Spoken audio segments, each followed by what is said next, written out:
Hello. If you were looking for a scare tonight, you've come to the right place. I'll be narrating an hour's worth of creepy horror stories that I found off of Reddit. So without further ado, These are their stories.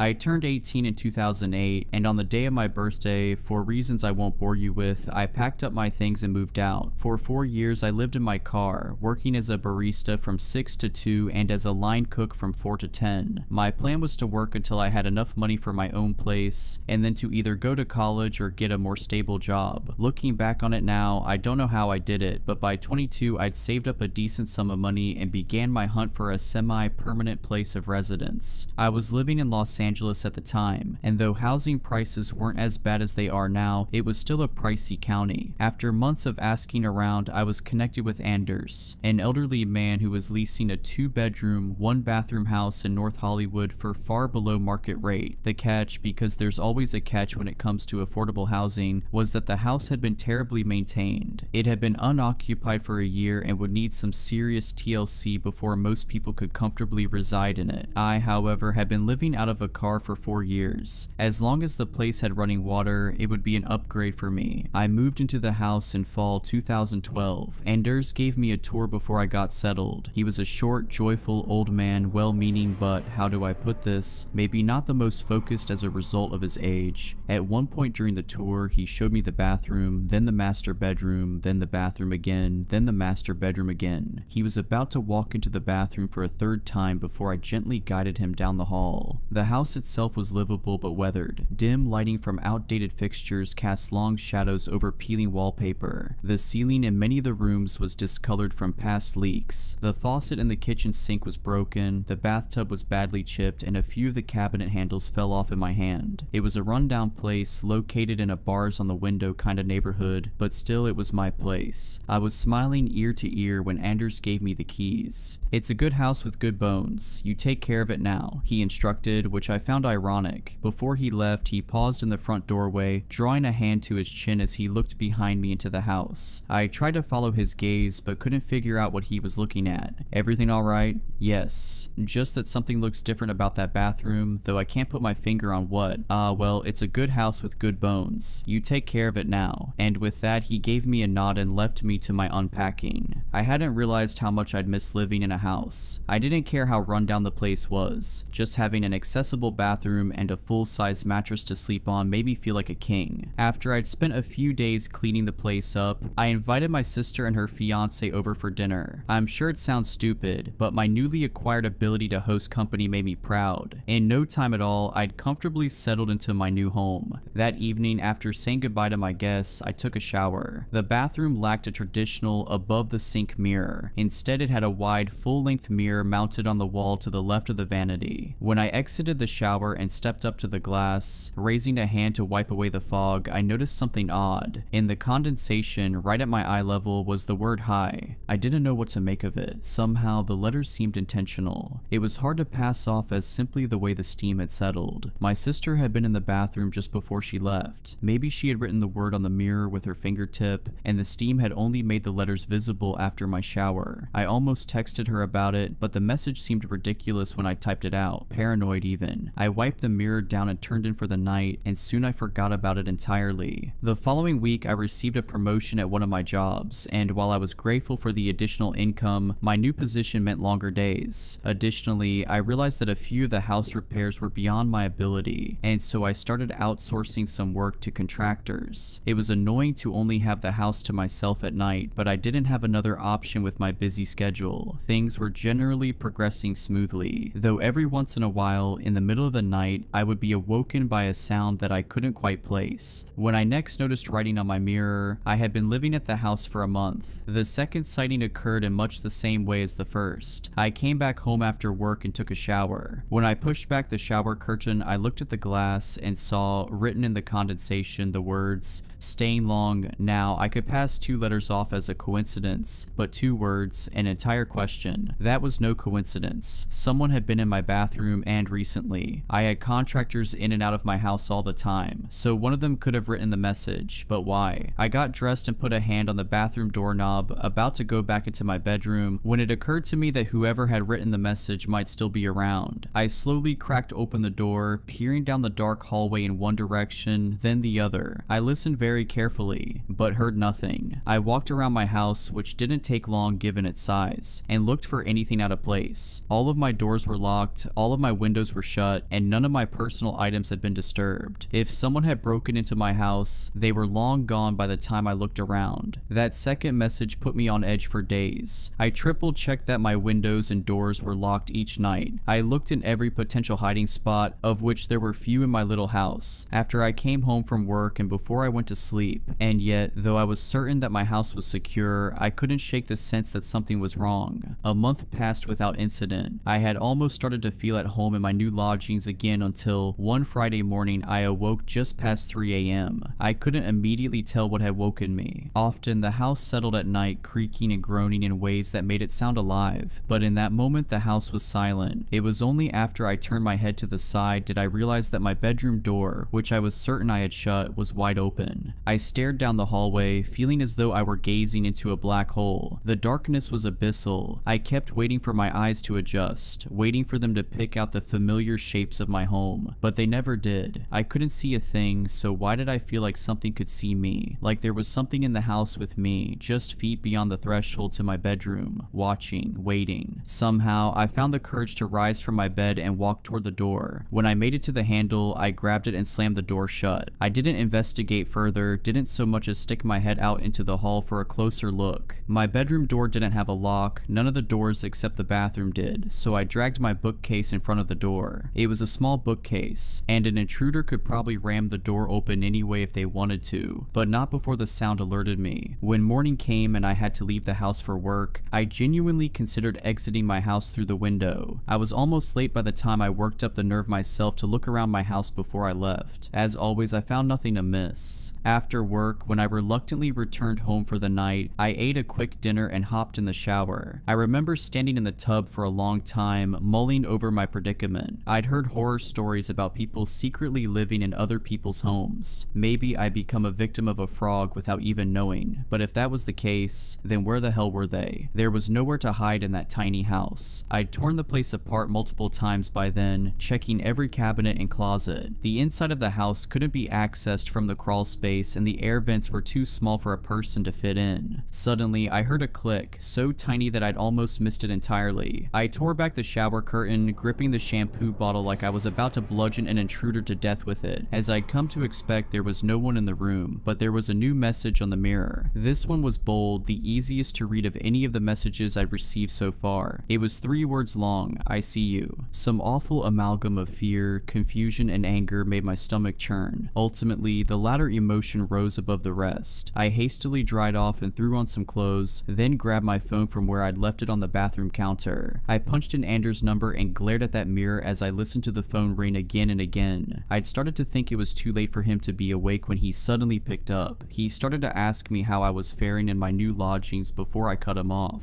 I need you to tell me if there's some way that a person could be getting into the house, I said. Every night I check every window and door. I check every cupboard, closet, and cabinet, and still things are amiss. You need to let me know if there's some entry point that I'm not aware of. Anders didn't seem to entirely understand what I was asking. What's getting in? You let me know if you're having rat troubles. My last tenant before you had rat trouble sometimes. Yeah, sure, I've got rats. Besides the doors and the windows, how could they be getting in? Well, there's the vents of course, and there was a chimney once, though we had it sealed up a good long while ago. And there's also the crawl space of course, though I'm sure you've already poked around down there. Though I knew the home had a crawl space, I'd never had much reason to investigate it. I was never able to find the entrance, even after ripping up all the carpeting in the house. Likely, hardwood had been installed over the access door, making it an unlikely point of entry for an intruder. How do I get down to the crawl space?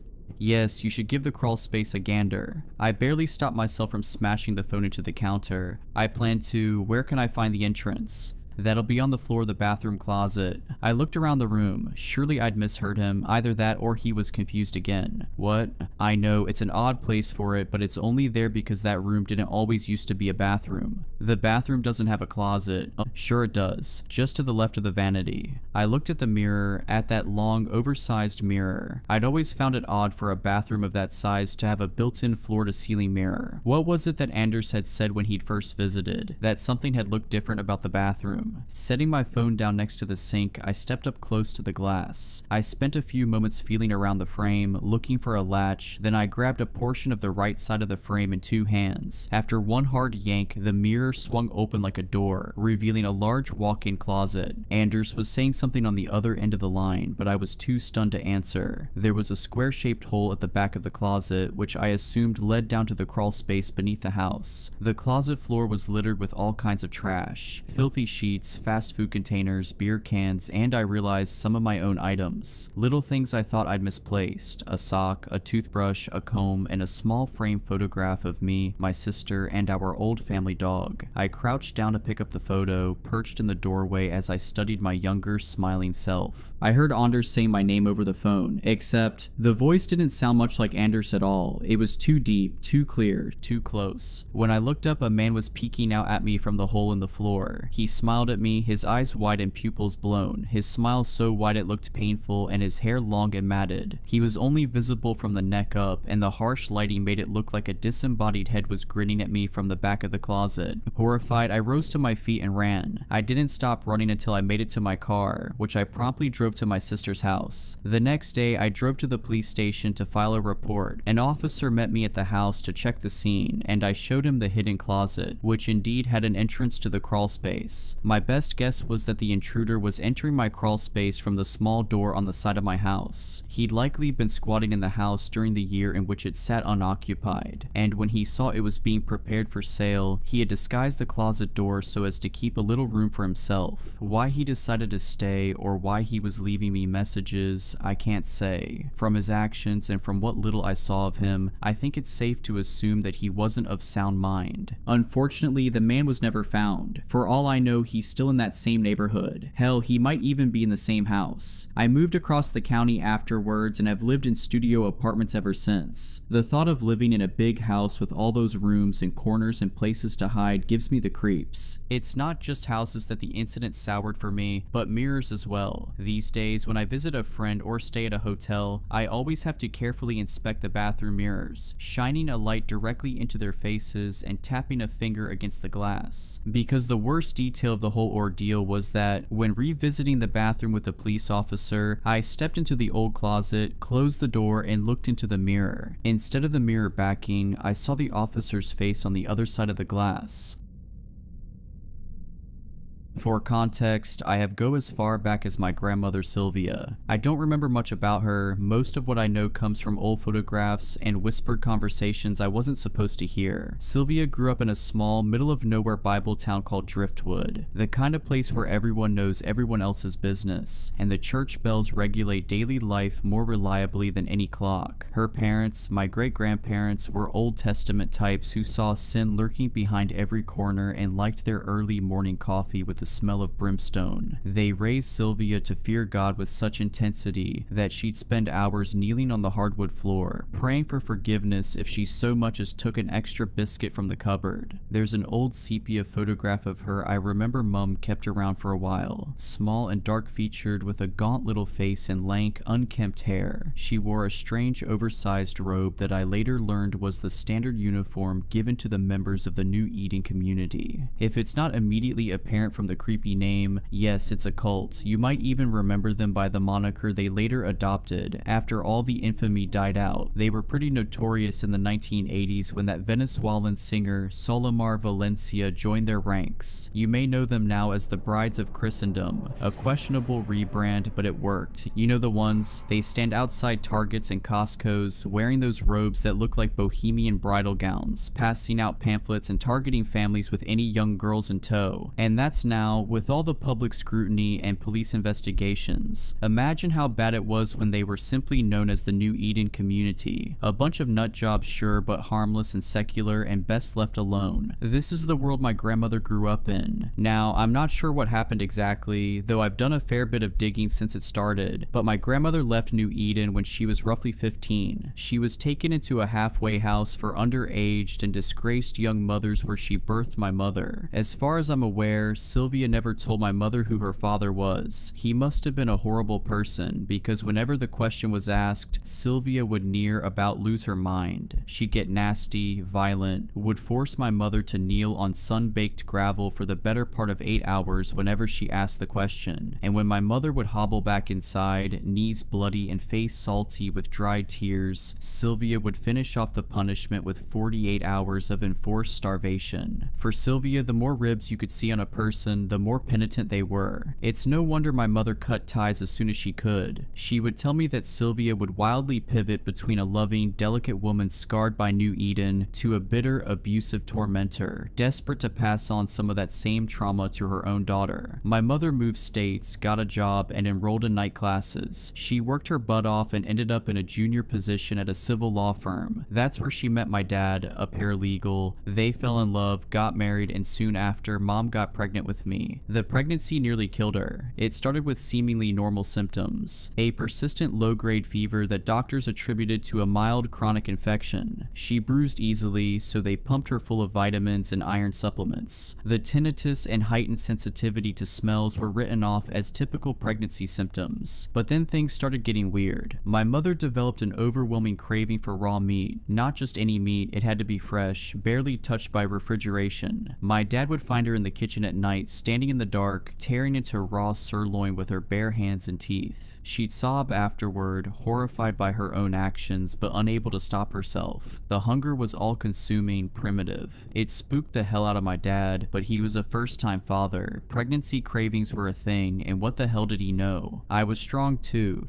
strong for a developing fetus. I broke 3 of her ribs as I grew, and the doctors couldn't explain how. But worse than the physical symptoms was the fear. My mother carried around a consuming, endless sense of doom that didn't abate until my birth. She couldn't describe it, couldn't rationalize it, but she was terrified. Not of birth, not of me specifically, but of something else. Something she could sense but not see. It was during her 3rd trimester that she reached out to Sylvia. I think the fear finally overcame her pride, her justified anger at her mother's abuse. No matter their strained relationship, she wanted her mama, and surprisingly, Sylvia came. I found my mother's diary after she passed, and that's how I learned about Sylvia's brief return to our family's life. According to the entries, Sylvia was different, softer, more present. She doted on my mother, cooked for her, helped prepare the nursery. My mother wrote about hope, about the possibility of healing generational wounds through shared experiences of motherhood. Sylvia was respectful, helpful, and anchored during a stressful time, until she tried to drown me in the bathtub when I was 2 weeks old. My dad found her just in time. He didn't see the knife at first. He was too focused on fishing my tiny body out of the water. Sylvia stabbed him, but the blade caught mostly fabric and just a bit of flesh. She was small, malnourished from years of religious fasting and self-imposed punishment, so my father was able to subdue her while still holding on to me. My mother came running when she heard the commotion, and that's when Sylvia started screaming. The things she screamed haunted my mother, enough that she wrote about them constantly in her journals, etched permanently into ink-stained pages as much as her mind. Sylvia had raved about a curse on the women in our family, about how she hadn't been strong enough to kill my mother when she had the chance, and she wouldn't make that mistake with me. Apparently she screamed so hard she coughed up blood. She begged my mother to end our line, said each daughter born was like rolling dice. Not all of us would birth daughters, she said. Some of us would birth something else entirely. They took her away in handcuffs, still screeching about darkness and choosing and something about rooms deep underground where the brides would go. The doctors diagnosed her with religious psychosis, citing her involvement with the New Eden community as the root cause of her break from reality. 3 weeks later, they found her hanging from a bedsheet noose in her room at the psychiatric facility. She left behind a single note for my mother. I tried to save you from being chosen. Now you must save your daughter. End the bloodline before they find her. And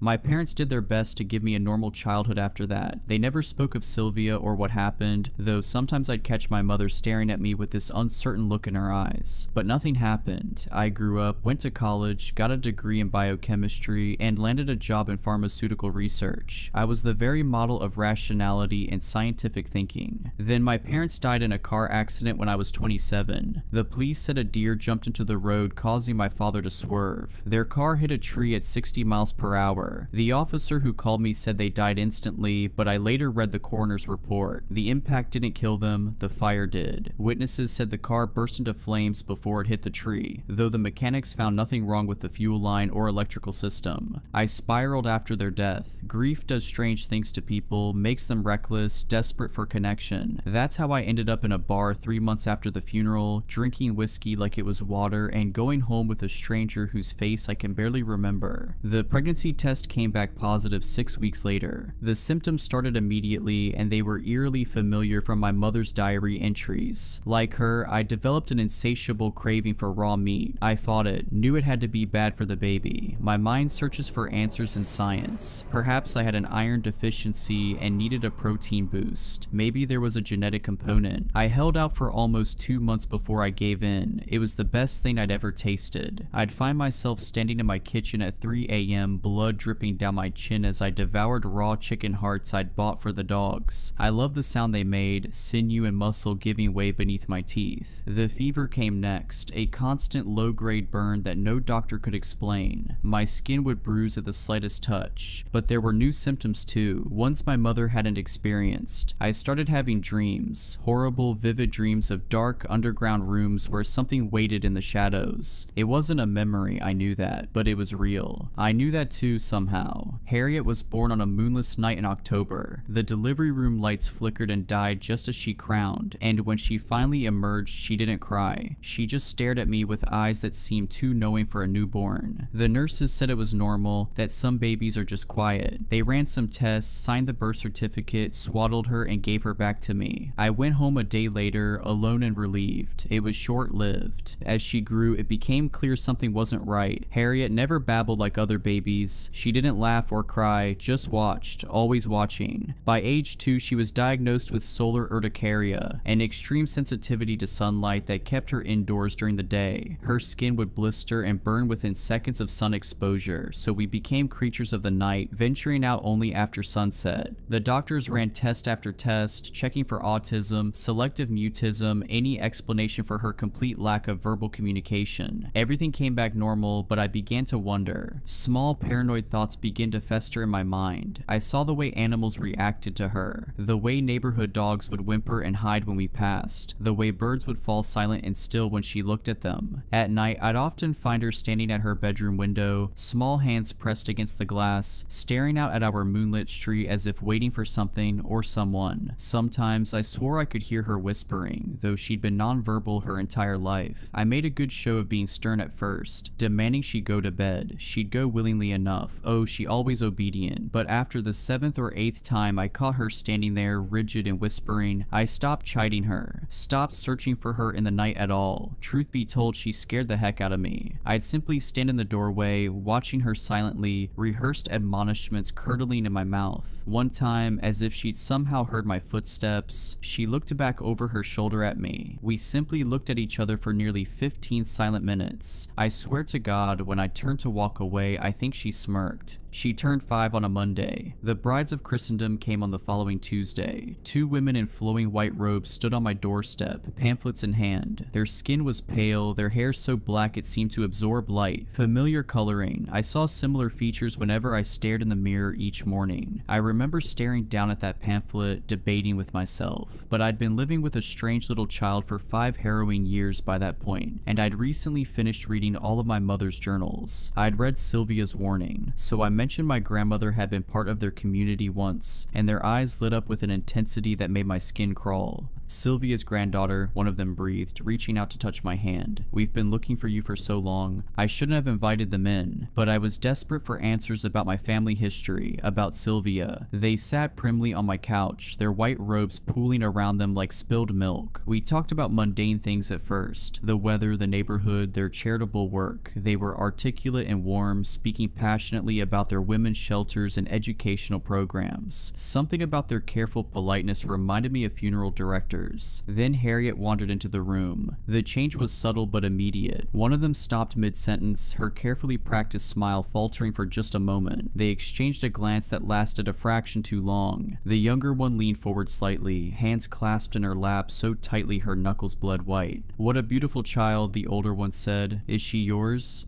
"Yes." "Biological?" "Why does that matter?" They began asking questions then, each one seemingly innocent but somehow wrong. Had she always been so quiet? Did she have many friends her age? Was she eating well? Did she sleep through the night? When was her last checkup? When I tried to steer the conversation back to Sylvia, they barely seemed to hear me. Their attention remained fixed on Harriet, who stood silently in the doorway, watching them with her unnaturally still gaze. "We have a wonderful children's program," the younger one said, reaching into her bag. "Many special little girls like Harriet have found their true purpose with us, their true family." Something about the way she said purpose made my skin crawl. I asked them to leave. That night I heard voices from Harriet's room. Not children's voices, something else. Something that made my teeth ache and my vision blur. When I burst in, she was alone, but her walls, they were covered in drawings. I've worked in pharmaceutical research. I've seen medical textbooks with detailed surgical procedures. Nothing prepared me for what my 4-year-old had drawn. Women split open from throat to pelvis, their organs replaced with writhing shapes that might have been tentacles or might have been something worse. Faces caught in moments of transformation, skin peeling back to reveal something underneath that didn't follow the rules of anatomy. Not a simple child's doodling, I'm telling you. The drawings grew more detailed every night, more disturbing. She drew them with anything she could find, crayons, markers, her own blood when I took away her art supplies. I'd washed the walls clean before bed only to find them covered again by morning, the images more elaborate, more horrifying. Naked women being penetrated by shadows that seem to move on the paper. I have no idea how she even knows what sex is. She doesn't watch television, shows little interest in books, doesn't speak with and therefore cannot be influenced by neighborhood kids. I'm not even sure if you could call what she drew sex, to be frank. It came across as more violent, ritualistic. The changes in Harriet accelerated after that. Her skin began to slough off in patches, revealing something dark and iridescent underneath. Her eyes gradually darkened until they were completely black, and her fingernails turned the color of tar.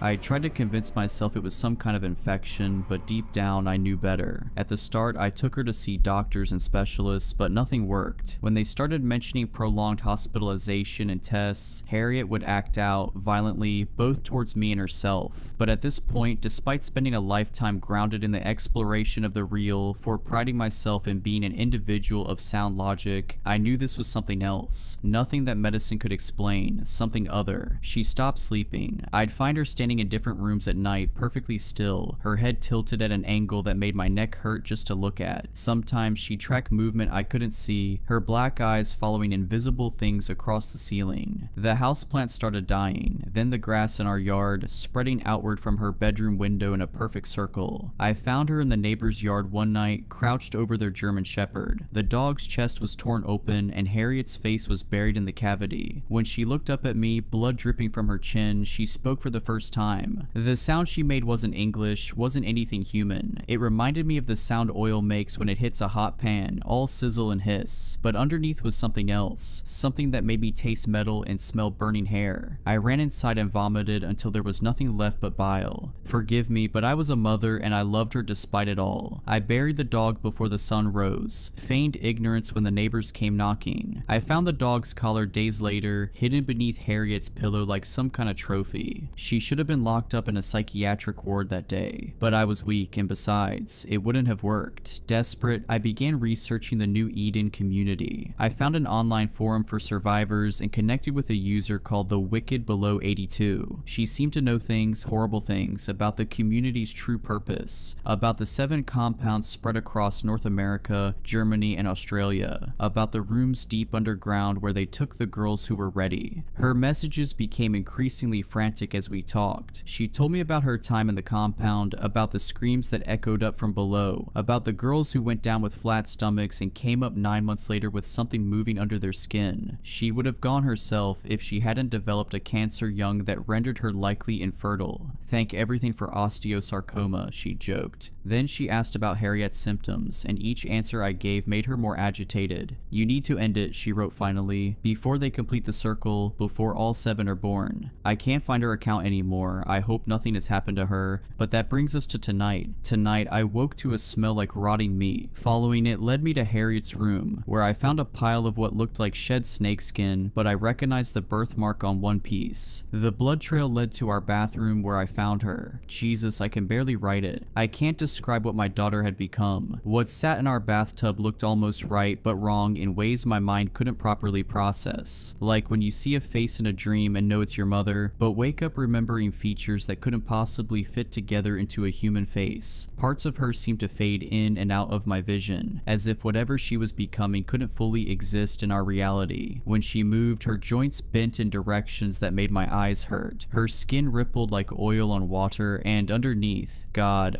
was something that made me understand why Sylvia went mad. I did what my grandmother had tried to do, what she knew needed to be done, the thing that had been my daughter thrashed and fought, but in the end I held it under the water. I kept whispering, I'm sorry, even as its claws tore into my arms, even as I watched my baby girl's face shift between human and monster under the thrashing water. The hardest part wasn't the physical struggle, it was when she stopped fighting, when her face became human again and she looked up at me through the water with those big brown eyes, my eyes, and reached for me like she used to when she was small, like she wanted her mama to hold her. But I'd seen what was inside her now. I knew what was coming. I held on until the bubbles stopped, and then I ran.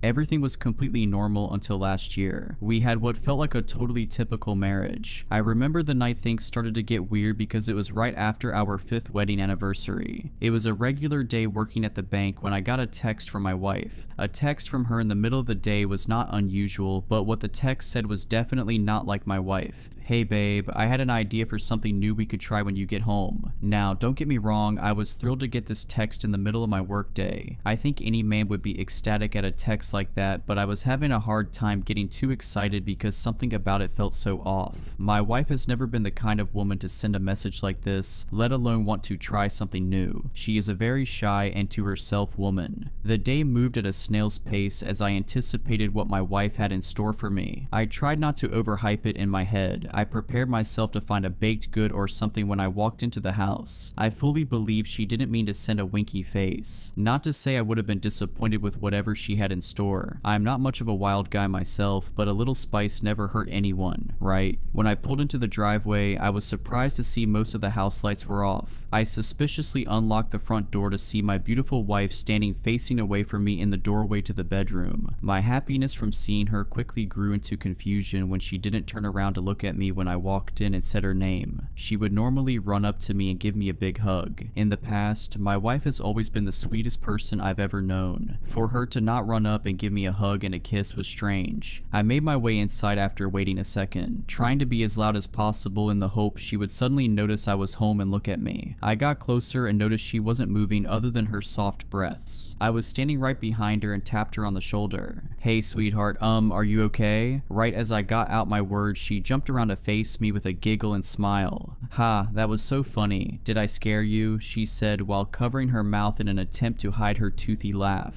Yeah, I guess you really did scare me, I replied with a nervous chuckle. So was that your special surprise you talked about? Of course not, silly. That was just the beginning of the fun, she remarked with a smirk and a wink. She grabbed my hand and led me into our bedroom. Under normal circumstances, I would have been over the moon about it, but her scaring me just before leading me into the bedroom felt so off-putting. Did she think this would turn me on somehow? Did one of my buddies reach out to her and tell her to do this? All I knew was that I was not interested in whatever romantic endeavors my wife had planned. I never thought I would say that. As we got to the bed, she pulled back all the covers and told me to lie down. I honestly felt like telling her I had a headache or something, but it was clear she had been thinking about about this all day, and I really didn't want to discourage my wife from initiating things in the future. My mind was spinning with thoughts of what she might do next, but she did something I didn't expect. She put the covers back over me and tucked me in. I was both relieved and more confused than ever. She gave me a soft smile, then in one fast motion fell to the ground like a sack of wet hammers. I intuitively sat up and leaned over the side of the bed to make sure she was okay, and was only met with the ends of her long brown hair peeking out from the bottom of the bed.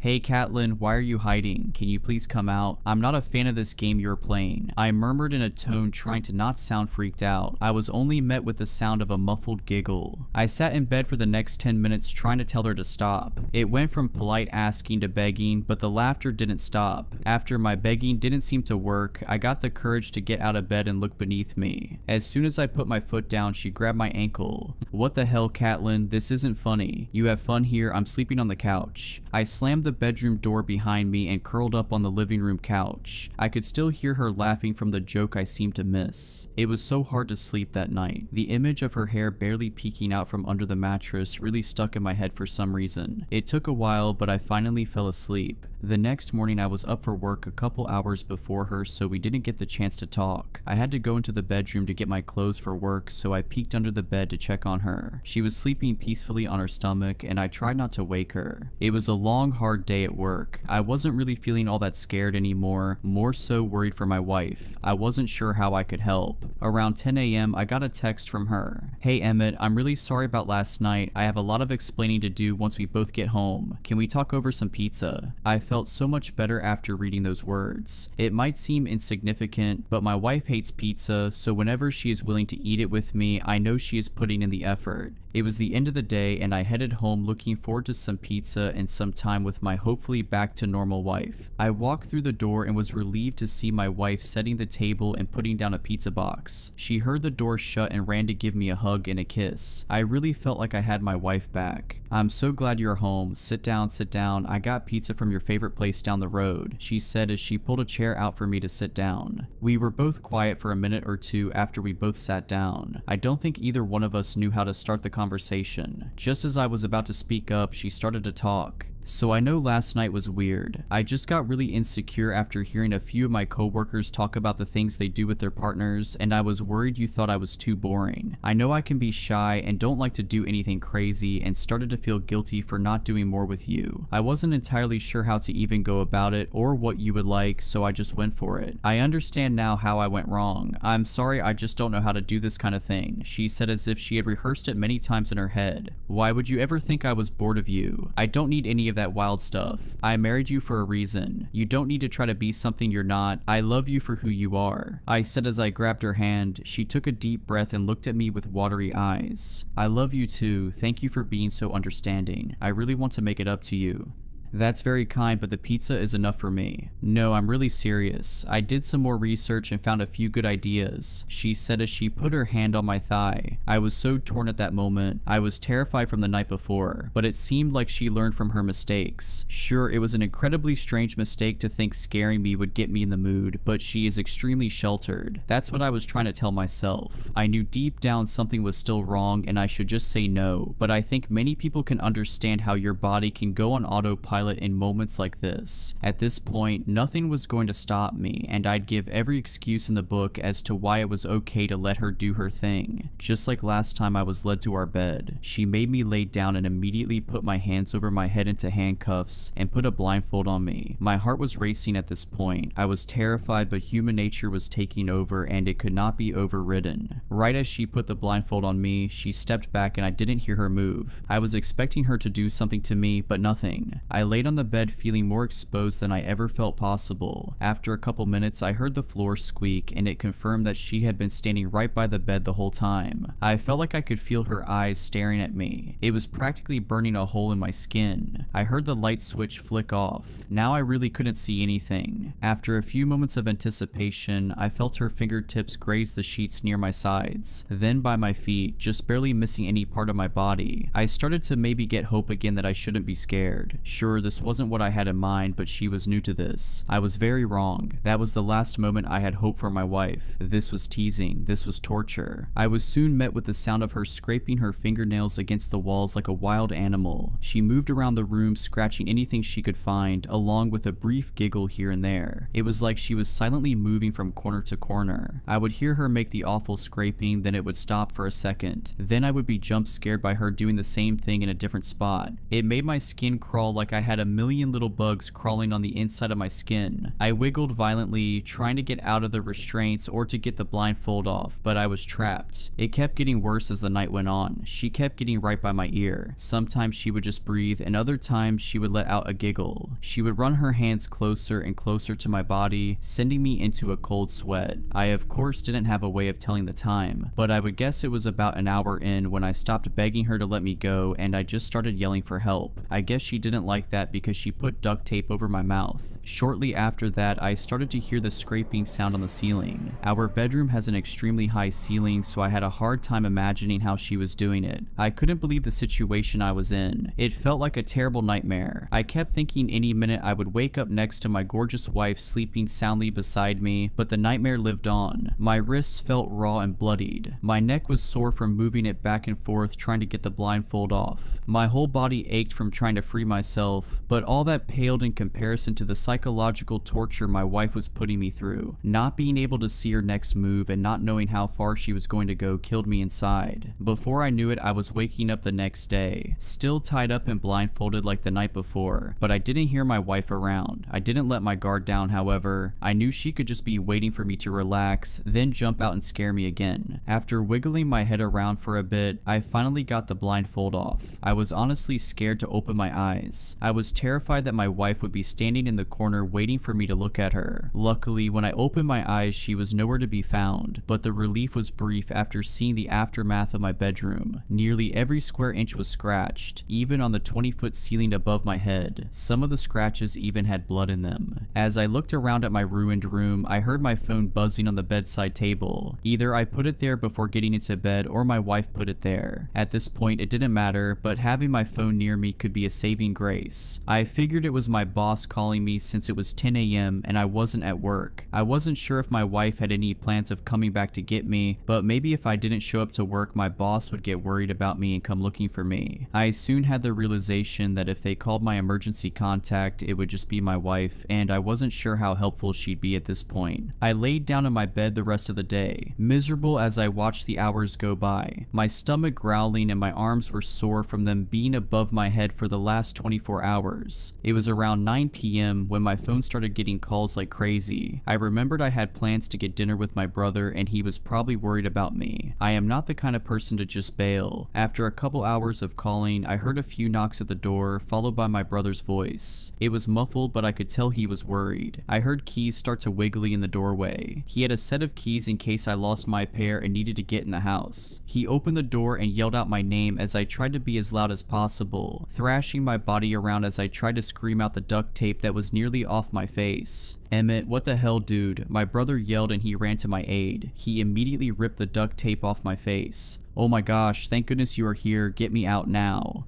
"Dude, I didn't think you and Catelyn were down bad like that. Nice," my brother said with a smirk. "Daniel, this is not the time. Get me out," I said with more aggression. Okay, hang on," he murmured as he tried to get the cuffs off. After trying for a while, we found it impossible to get them off without a key. He ended up just getting my bolt cutters and cut them off. It was nearly midnight when I was finally out. My arms were so sore it took me forever just to get them back down at my sides. "So, do you want me to pretend I didn't see any of this or something?" Daniel said in a casual tone. "What? No, it's not what it looks like. Trust me. I wish it was what it looks like. Catelyn is sick or something. She trapped me here all night and practically tortured me. Look, I know we are close and all, but I don't think I need those kinds of details from my own brother," he remarked with a chuckle. "You aren't listening to me. Look at the walls and the ceiling. She did this. She is scaring me. I don't know what to do." He looked around the room and then at the ripped apart ceiling, not fully grasping the situation but clearly concerned. "Okay, come stay with me tonight if you are freaked out," he said, half annoyed and half worried. I grabbed a few pairs of clothes out of the closet and shoved them in a bag. I wasn't sure how long I was going to be gone, but I wanted wanted to be prepared. My brother only lives a few minutes down the road, so it was an easy drive. The whole time I was worried my wife was going to appear and scare me. We made it inside my brother's house and he apologized for not having a guest bed. He's in his early 20s and lives alone, so he doesn't have much space. But honestly, I didn't want to be far away from him. I didn't dare to tell my little brother I needed him and I was scared, but I think he could tell I wasn't okay. Listen, I don't really get what is going on, but it's getting really late and we both should sleep. Let me know if you need anything, he said as he awkwardly walked into his room 10 feet away from the couch I was lying on. I had a terrible time falling to sleep that night. Whenever I closed my eyes, I just heard the sounds of her nails scraping the walls in my head. I kept thinking, and I felt her warm breath against my ear. I'd open up my eyes to find the room empty. It was starting to feel like the anticipation of her was becoming just as bad as her actually torturing me. I woke up the next morning exhausted. My whole body felt like I was just in a car accident from being so tense for so long, and I only got 3 hours of sleep. I realized that if life was still normal, my wife would make me hot tea and a warm bath with all her fancy essential oils that probably do nothing, but she always puts so much love into it. I started to feel myself slip. I felt sadness creeping in, but none of that mattered. I had to go to work. I couldn't have a no call no show and then call out of work the next day. I would feel terrible about it. Plus, I wanted to apologize to my boss in person. The work day started out strange when I tried to ask forgiveness from my boss, but he acted strange at my apology. He explained that my wife gave him a call and said I wasn't feeling well and I would be absent from work that day. I guess despite everything, my wife still didn't want me to get a slap on the wrist at work. That was only the beginning of the strange day. I found a dead rat in my desk drawer, spiders in my locker, and a huge clump of hair in my lunch. It seemed like I was the only employee being harassed, but they ended up closing and sending everyone home at around 3 p.m. because a few higher ups got nervous and thought they needed to look into it. Banks tend to take stuff like this seriously. I went out to my car to leave for the day and was in shock to find a note on my car. Did that do it for you? Catelyn. I knew it was her, I just didn't want to believe it.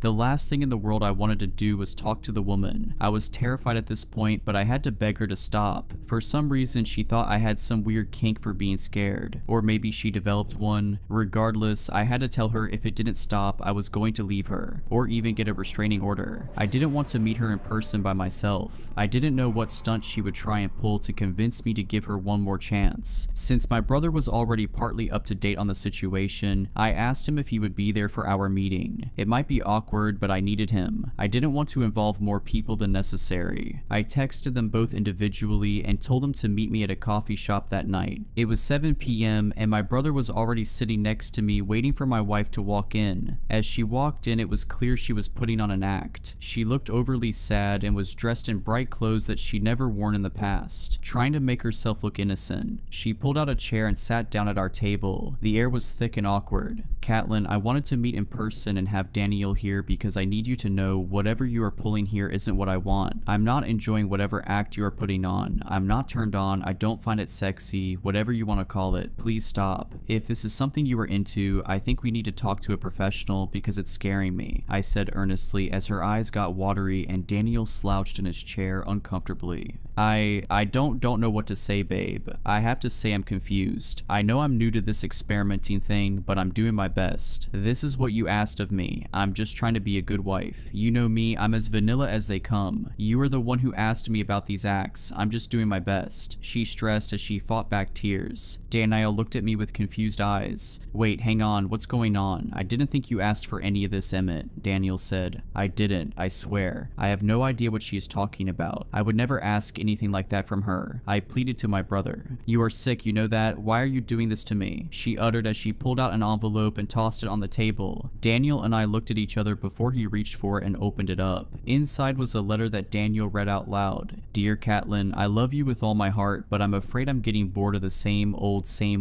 I want something more. I am writing this out as I might feel weird saying it face to face, but I've been thinking about it and, well, nothing gives me a high quite like when I'm scared, and I mean truly terrified. The adrenaline rush is like nothing else. I think if we employ this this into our lives, it would really spice things up, in the everyday and in the bedroom. I hope you understand and don't get put off by this, but I really want it. Under no circumstance if I say stop should you stop. If I tell you I'm too scared, you know you are doing something right. I can't wait to see what you come up with, Emmett. He lowered the note to look at me, only finding shock on my face. What the hell, dude? Why would you do this to your wife and get me involved? This is so messed up and gross. Don't get me involved in your sick kinks ever again, he said as he threw the note at me and stormed out of the coffee shop. I begged him not to leave, but he didn't even turn around. I sat and stared at my wife, terrified. What on earth is going on here? You and I both know I didn't write that garbage, I angrily whispered to her. Her face slowly morphed from sad to a satisfied grin. Stop it, I don't like this. Why don't you realize I hate what you are doing? I cried. When will you realize everything isn't always about you? Maybe I'm the one who likes it, she said as she lifted her eyebrows. Stop, you are scaring me, I begged. Good, then it's working, she said as she pushed her chair back and stood up. She turned around and looked like she was going to leave. Just as she was about to open the door, she stopped. She turned back around and looked at me. She slowly walked back toward me and picked up the note my brother threw. She grinned at me smugly as I trembled in fear. She leaned down to my ear and whispered, I guess I did a good job imitating your handwriting, huh? She said as I remained frozen in my seat. I watched as she walked out, got in her car and left, not knowing what to do next. She turned my own brother against me. This wasn't a miscommunication or something. She was doing this on purpose. She was torturing me. But why? It couldn't be just because she was bored of everyday life. Something was wrong. I knew my brother wouldn't want me back at his place. He saw what looked to be proof of me being a nasty scumbag. I wouldn't be able to convince him otherwise. I went to a hotel for the night. I didn't have other options. I didn't want to burden anyone else with this. Plus, I figured she'd just turn them against me too. After what felt like the longest day of my life, I was in my hotel bed trying to relax. I got a text from my boss letting me know they had to close the bank for the next couple of days because they were doing an investigation. I felt some relief from this. At least I didn't have to worry about work for a day or two. I don't remember much of that night, but I do remember the outcome of the early morning. I remember feeling cold and wet. I opened my eyes to see I was in the woods and lying in a very shallow grave. Most of my body was above ground with a small pile of dirt on top of me. I was frozen in fear, the fear of my wife lurking around somewhere. It seemed like she tried to bury me alive but did a half-worked job. I tried looking around at the dark forest to try and get my bearings, but only found more confusion and dread. The cold morning wind whistling around me added to my looming fear, as if it was taunting me, but it didn't scare me nearly as badly as my wife. I looked around for her to try and find her, but only got more and more worried when I didn't see her. I heard the sound of twigs snapping from every side. Eventually I heard a grinding, clicking sound. It sounded robotic but also human. Then it turned into a giggle. I never thought the sound of my wife's giggle would haunt me so feverishly. The sound would come from far to the right, then switch to my left, faster than she would have been able to get that far, much like she did in our bedroom a couple nights back. I started to hear footsteps along with the twigs breaking. I swore it didn't sound like she was walking on 2 feet but on all fours. I tried not to think about it. I told myself my mind was playing tricks on me. I shook my head back and forth in an attempt to shake the visions out of my head. I found the strength in me to get to my feet and to run. I noticed what looked like the right direction to move in, based on the ground being disturbed. Like she dragged me through the dirt to the spot I woke up in. After running for a few minutes, the trail looked familiar. I knew I was close to home. When I would hear the footsteps, I would turn my head to look, only to barely miss her. After what felt like forever, I saw her. She was on all fours circling me, running like a wild animal, her tongue sticking out of her mouth like a dog. I hardly recognized her. Her circles around me got tighter and tighter. As she got closer to me, she slowed down. Eventually, she got right in front of me and stood up on her 2 legs. I tried to run around her, but before I knew it, she pinned me down. I could barely recognize her up until this point, but something clicked when she got close to me. I looked into her eyes, but I didn't see my wife. I saw something else. I guess I should have guessed sooner, but something was wrong with my wife, because this thing wasn't my wife. What did you do with her? I yelled in her face. You will never find her, she whispered with a hoarse voice. As drool started to come out of her mouth, she abruptly jumped off of me and scurried back into the woods. The last words she said echoed in my head, you will never find her. The relief I felt knowing my wife might still be out there, but how was I supposed to find her? I couldn't keep up the running my whole way home, but managed to sprint. I kept thinking she was gone, then I would hear her nearby, taunting me. I got back to our house. I hadn't been there since this all started happening a couple days ago, so I was scared scared to see what the inside looked like. I knew I couldn't stay for long. I saw her car still in the driveway, so I planned to take it. My car was still at my hotel, but I needed to make it hard for her to get around. I thought I would also look for clues for my real wife while I was there. After I entered the house, I was shocked to see the state it was in. My wife would rather die than see her home look like this. Glass broken on the ground from wine glasses, dirt and trash in random piles, a foul stench filling my nose. I couldn't believe what that thing did to our once beautiful home. The horrible smell distracted me, but I remembered my goal once I saw some blood. I followed it to the basement staircase. I grabbed the fire poker by our fireplace and walked to the door leading to the basement. I felt guilty for taking so long and not just heroically running down the steps to hopefully see my wife, but my whole being was so full of dread I couldn't help but feel fear. I knew I had to fight, but every part of my body wanted to flee. The door creaked as I pushed it open. It was hard to tell if it was louder than normal or if the moment made it feel excruciating. I peered through the door to see more blood on the stairs. A lot of blood. I ran down as fast as I could without slipping, noticing blood on the guardrails as I tried to grab them. As I made it to the bottom of the steps, I was in shock. I saw my wife. She laid on the cold, unfinished basement floor. Her breath was visible but faint, covered head to toe in cuts and scrapes. I ran to her and collapsed beside her, weeping like a baby. Catelyn, please get up. Come on, we need to get you out of here. You need help and I don't want her to find us," I said with a panicked breath. What's going on? Was I sleeping down here? Wow, my head hurts," she whispered in a groggy voice. "No time for that now, I'm getting you some help," I proclaimed as I lifted her up in my arms with a sudden burst of adrenaline. It was clear from her injuries she needed medical attention, but I wasn't worried for her life. There is no way the amount of blood I saw in the house was all from her. If it was all hers, she'd be on the verge of death. That awful creature must have gotten some blood somewhere else to scare me more, as if the sight of my wife on the floor was grisly enough. We rushed to the hospital in what felt like record time. As I carried her in, the hospital staff approached us asking all kinds of questions. I tried my best to explain, but it didn't sound right coming out of my mouth. I couldn't explain any of it because I was still trying to understand it myself. The staff got my wife set up in a hospital bed. She had an IV for some fluids and some stitches here and there. After a couple hours, she seemed to perk up, but she could tell I wasn't being myself just yet.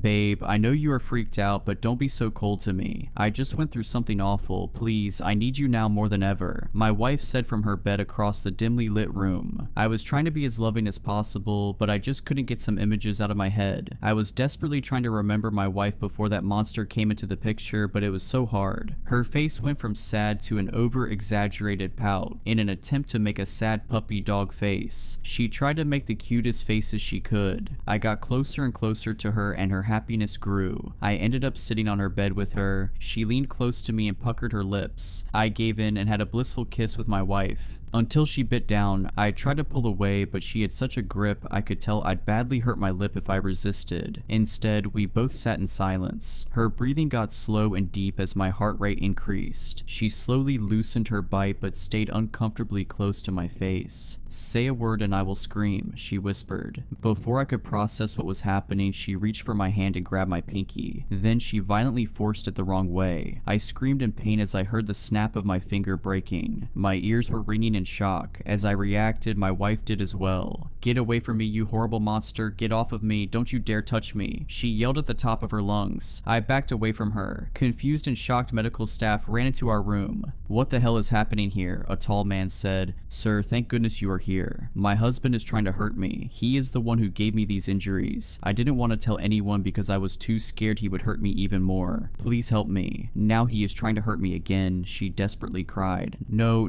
do not believe her.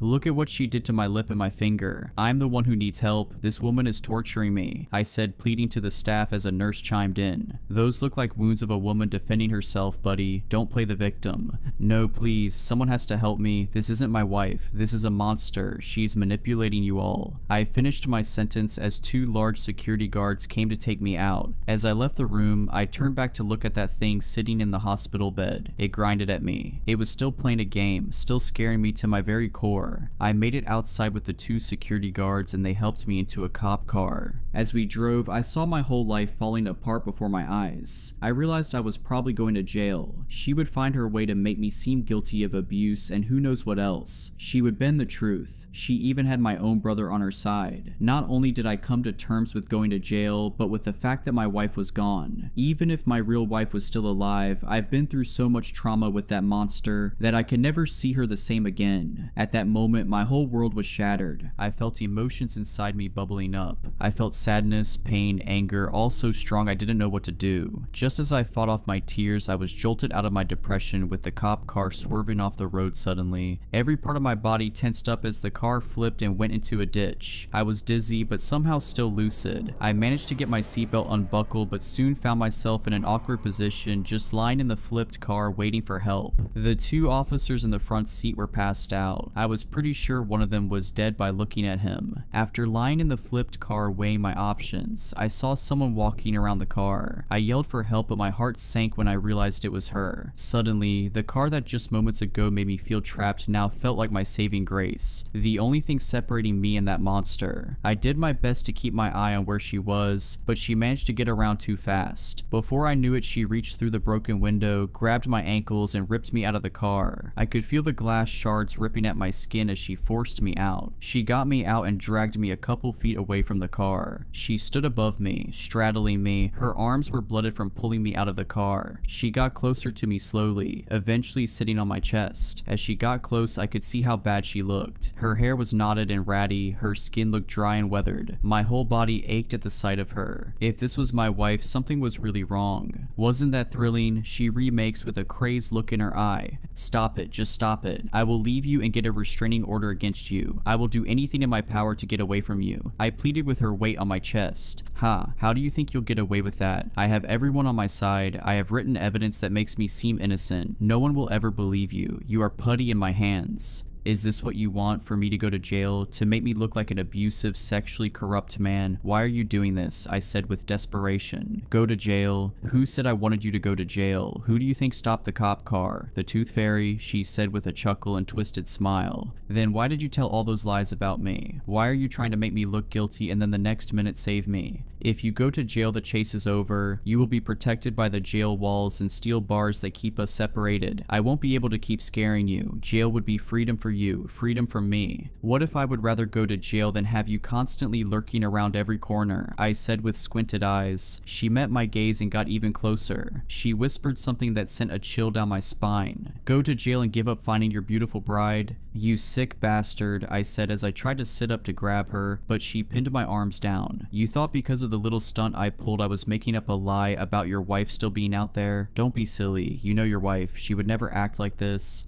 How do I know you aren't bluffing? I said as my eyes filled with hate. Think of it this way. Would you rather keep looking for her your whole life, then on your deathbed realize it was all a lie, or go to jail and realize on your deathbed that your real wife was alive the whole time, trapped away somewhere, desperately waiting for her knight in shining armor to come to save her, but he never came? What a shame that would be, huh? She uttered with a soft, maniacal tone. Who are you? Why are you doing this? I said as she let go of my wrists and sat up, and began to speak in a normal, cheering tone. What do you mean, goofball? I'm your wife. I'm doing it because I love you. I felt even more scared to see her attitude shift so suddenly. I could see what she was trying to do, showing me how she could manipulate me and others. She got off of me and walked a few feet away. More cops will be here soon. I will keep them off your trail so you have time to get away, but don't get too comfy. Wherever you go, I will find you. Once I find you, keep running. I want you to keep having a sense of getting away from me. I want you to feel safe so I can take that feeling away from you again. I rose to my feet, looking at her in awe. I knew I couldn't be completely confident in my real wife still being alive, but the thought of her in a cold room waiting for me echoed through my head. I had to keep running. I had to keep looking, even if that was exactly what she wanted from me. I started to run. I ran with no clue where I was going. I didn't have a home to go to. Nowhere was safe. I was hopeless. I spent the next several months running away. I hitchhiked and found odd jobs. I even found a super sketchy doctor's office that took some cash I had in my my wallet. I had to get some help with the injuries I sustained. A few separate times I thought I was safe. I thought I had outrun the police and, more importantly, my wife. The first time I realized she found me, I opened the door to find bloody teeth all over my doorstep. I was in the next place for about 6 weeks but kept getting ding-dong ditchers. I thought it was just kids, but no kid would be doing it on the hour every hour for days straight. That brings us to the current day. I won't give details on my location in case she is reading this. However, I'm not completely sure if she has found me or not. Sometimes I hear scraping on the outside of the house, or what sounds like something inside my walls. I tell myself it's just animals because it makes me feel better. She might be trying to be less obvious, so I stop running. I was relieved at first that she wasn't doing anything too terrifying, but then I realized it's worse to not know if it's her or not. I've been spending most of my time hoping and praying that my real wife is still out there. I can't help look for her as well as I like, given I'm very far from home. I worry that if I just sit around and wait, they will never find her. Not as long as that thing pretends to be my wife. My biggest fear of all is that she is my real wife. Is she giving me false hope so I have a reason to stay out of jail and a reason to live? No, I can't believe that. I will never give up hope. I love you, Catelyn, and I will keep looking for you. When the edged wind came to our village, it seemed like a typical Alaskan gust, one fitting for late December. Then, as the tall tide of frost lashed against the shore of our home, the sagging branches of the yellow cedar tree stopped bouncing, and I abandoned the idea of the breeze being a breeze at all. Once others understood that, the time for running had passed. The unholy wind reached the village's main road, causing 2 moving cars to sharply and statically stop. The vehicles were frozen in place, much like the people within those metal graves. Onlookers, enjoying a brisk afternoon in the park, began to scream as loved ones succumbed to that supernatural end, imprisoned in a capsuled moment of time. Those first few victims were the lucky ones. They'd been oblivious to the fate which awaited them. True terror was endured by those who beheld the raw power of the wind. Those unfortunate enough to see the end coming. Regardless, the remaining townsfolk, burdened with the awareness of impending doom, futilely attempted to escape the approaching breeze. Those fleeing residents, far slower than the unnatural frost, were halted in haunting poses as the wind bit into them. Limbs were suspended in mid-air positions. Eyes were left wide and unblinking. Mouths were cursed to forever gape in horror.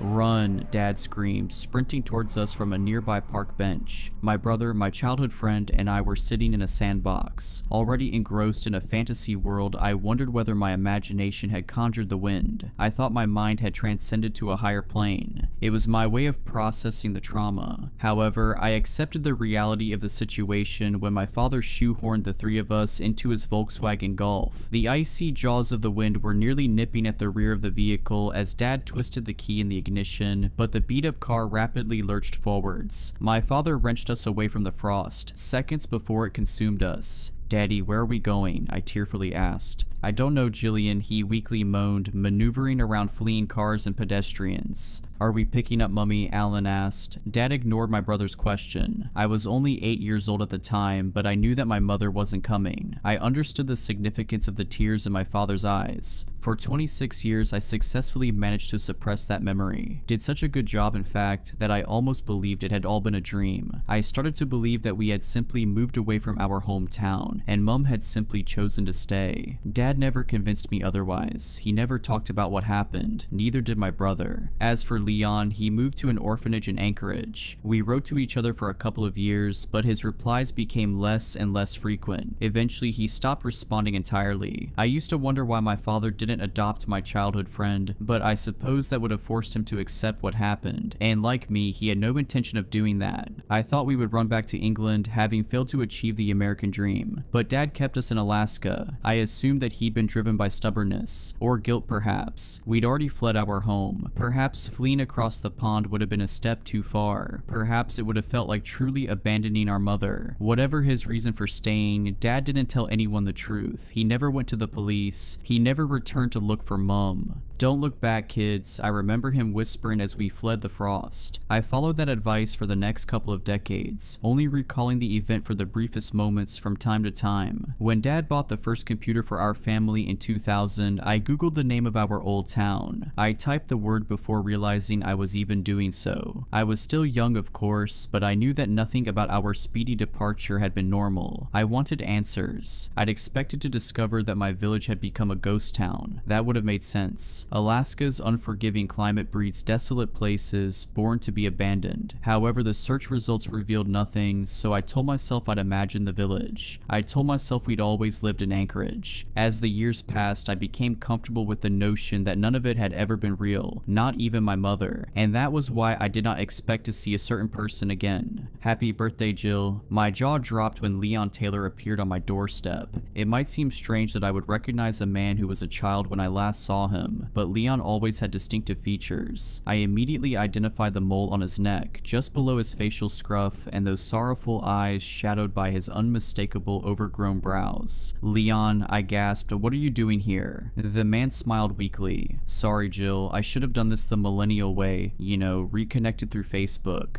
No, I just never thought I'd see you again. Do you want to come inside? I asked, motioning at the hallway. Leon nodded, so I made a couple of coffees whilst my old friend seated himself in the living room. A boy who I'd almost forgotten, almost entirely erased from existence, just like our old town. But I'd always known, just beneath the surface of my shallow memories, that it had all been real. The truth of my childhood was always within reach. As I brought the drinks into the lounge, hands trembling, I tried to dispel the thoughts flooding my mind, thoughts of that awful day. How's your dad? How's Alan? Leon asked, taking the cup of coffee. I sighed. Dad's been unwell for a few years. He hasn't been taking care of himself and he's getting old. As for Alan, well, Alan's the way he's always been, uptight and distant, but when was the last time you spoke to him? Leon sharply interjected. The question caught me off guard. Huh?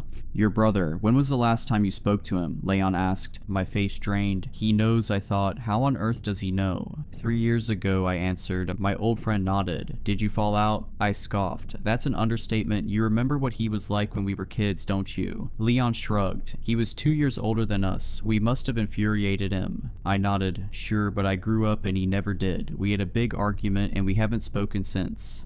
Interesting, he responded. I raised an eyebrow. You're a man of few words these days, Leon. The man cleared his throat. Your brother messaged me a week ago. My other eyebrow raised. What? It was a very strange message. Did you reply? I asked. I thought you would have preferred to ignore it. He lowered his head in shame. I'm sorry, Jillian. I replied to some of your letters. Then you forgot about me, I said. It's embarrassing that I didn't get the hint. It wasn't embarrassing, Leon sheepishly muttered. I read all of them, every last letter. Oh, well, that's great, I laughed. Nice to know that you cared. Jillian, Leon paused, lifting his head. I was scared. Scared of what? I asked. Remembering that day, he replied, It's why I told your dad I didn't want to come and live with you. It's...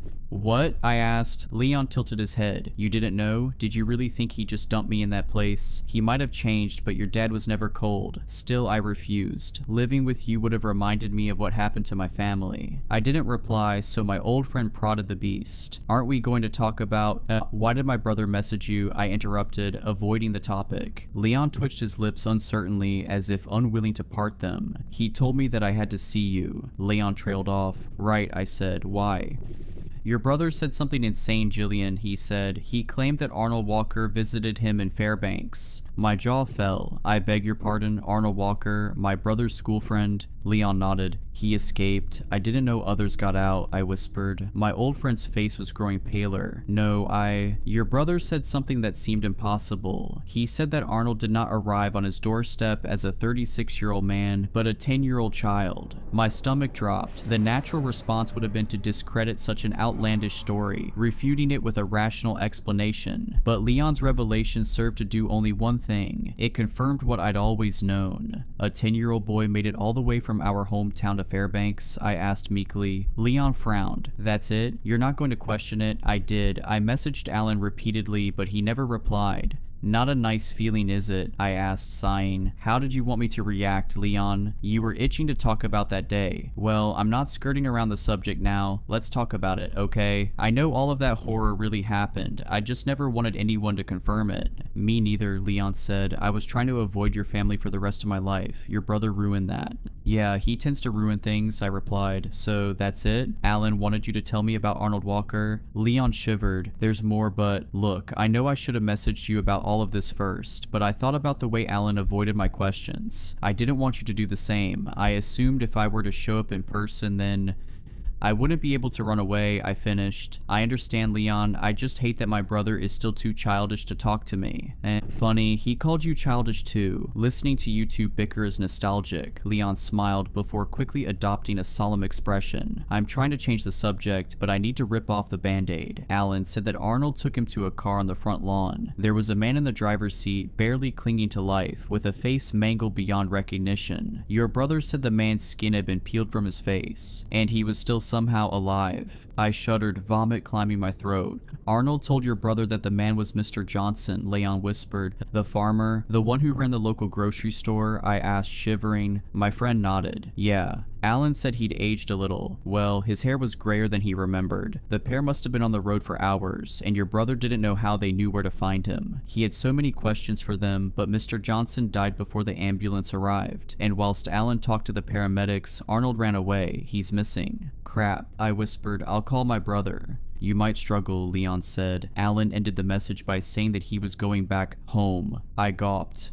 He wouldn't be that stupid. Maybe not. You should try to contact him, Leon said. He hasn't replied to my dozens of messages, but he might reply to you. Not sure he even has a signal out there in the boonies, but you're right, you should try. I spent an hour trying to contact my brother in various ways, but he did not respond. Alan had vanished, and I knew, like it or not, that I had to return to our village too. I should have told Dad, would have told him had he not been one bad day away from a heart attack. In spite of the man he'd become, I loved him. I didn't want to remind him of the place we'd fled. One person should be spared the horror of remembering, I thought. Leon and I, two strangers who'd spent formative years together, piled into my Kia, and we drove from Anchorage to a place that I'd long hoped had never really existed. I was going to be horribly disappointed. On a nondescript road that burrowed into the Alaskan wilderness, my throat started to twist and constrict. The outer edge of my vision shrank, and my head pulsated with a slowing rhythm as the world slipped away from me. I struggled to breathe as I came to terms with an awful fact. I recognized that endless road. Jillian, Leon whispered. Don't, I begged. I didn't want to hear it. I wasn't ready. I'd known all along, of course, that our village existed, even when extensive research had revealed nothing about the town. When I thought of the way the breeze consumed the town, erasing its residents, it made sense that it would erase the very place itself. After all, even I'd started to doubt its existence, and I'd lived there. Accepting the unearthly nature of the event wasn't as tough as you might imagine. If anything, I had fought hard to deny it. I wanted to ignore the existence of a paranormal force, though I had witnessed it with my own eyes. Even if there were some Alaskan breeze powerful enough to instantaneously freeze an entire town, we hadn't witnessed that. We'd seen something else. We'd seen that glacial wind freeze the town, not its people, but its tether to time. After an hour of following the frosted landscape, we saw something familiar on the horizon. Leon's face mirrored mine as our wicked village appeared, a bulge of ruin and decay, growing as we neared it. And when we crossed the threshold into the desolate town, the reality of our quest finally dawned on me. Where is everybody? Leon asked. It might seem a moronic question to an outsider. Our old village was clearly an abandoned place. No rational person would expect anybody else to be there. Of course, I understood Leon. He had asked the same terrifying question that was circling the drain of my mind, refusing to flush away. I thought back to that terrible day on which hundreds of people froze in time. Then I thought of Arnold Walker and Mr. Johnson, the two residents who'd supposedly shown up at my brother's door. One of them had looked no older than he'd been in 1998.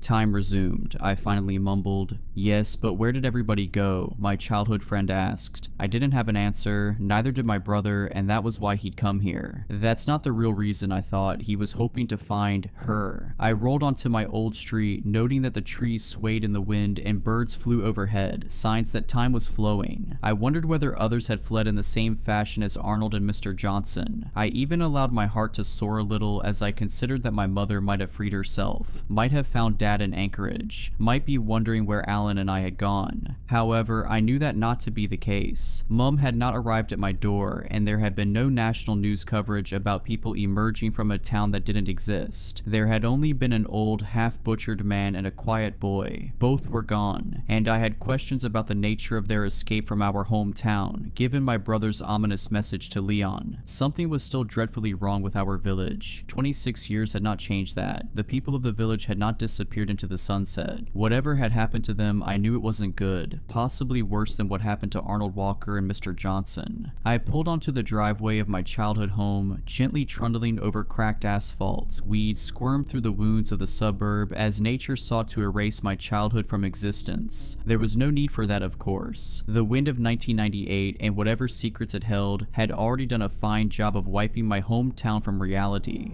"Do you think he's come here?" Leon asked as I turned off the engine. "Yes, we both know who he wanted to find," I said. My childhood friend nodded, and we both somberly climbed out of the vehicle. The village was colder than I remembered. For a mid-afternoon day in late May, it was unseasonably chilly. Alaska, for the most part, is not the Arctic hellscape that many people imagine. Not in all parts of the state anyhow, and certainly not in late spring. The air also felt stale. It carried the stench of evil, and it seemed to be tinged with frost, as if that demonic breeze were still lingering in the air, nearly 3 decades later. I knocked on the rotten front door, surprised that it did not break with a slight rap of my hand. "Alan," I yelled, "it's Jillian." My brother did not respond, but I wasn't concerned. If he had been there and Mum hadn't, then he wouldn't have wanted to stay. I wanted to use that as an excuse to turn around and leave. I already assumed that my mother wouldn't be there, but another part of me knew that my assumption was more of a wish. In a similar way, I had been secretly glad to find nobody in the town. There was only one person I hoped to find in my old village, and that was Alan. I was terrified by the prospect of finding anything else. "Jill," Leon started softly, "come on, we have to do it."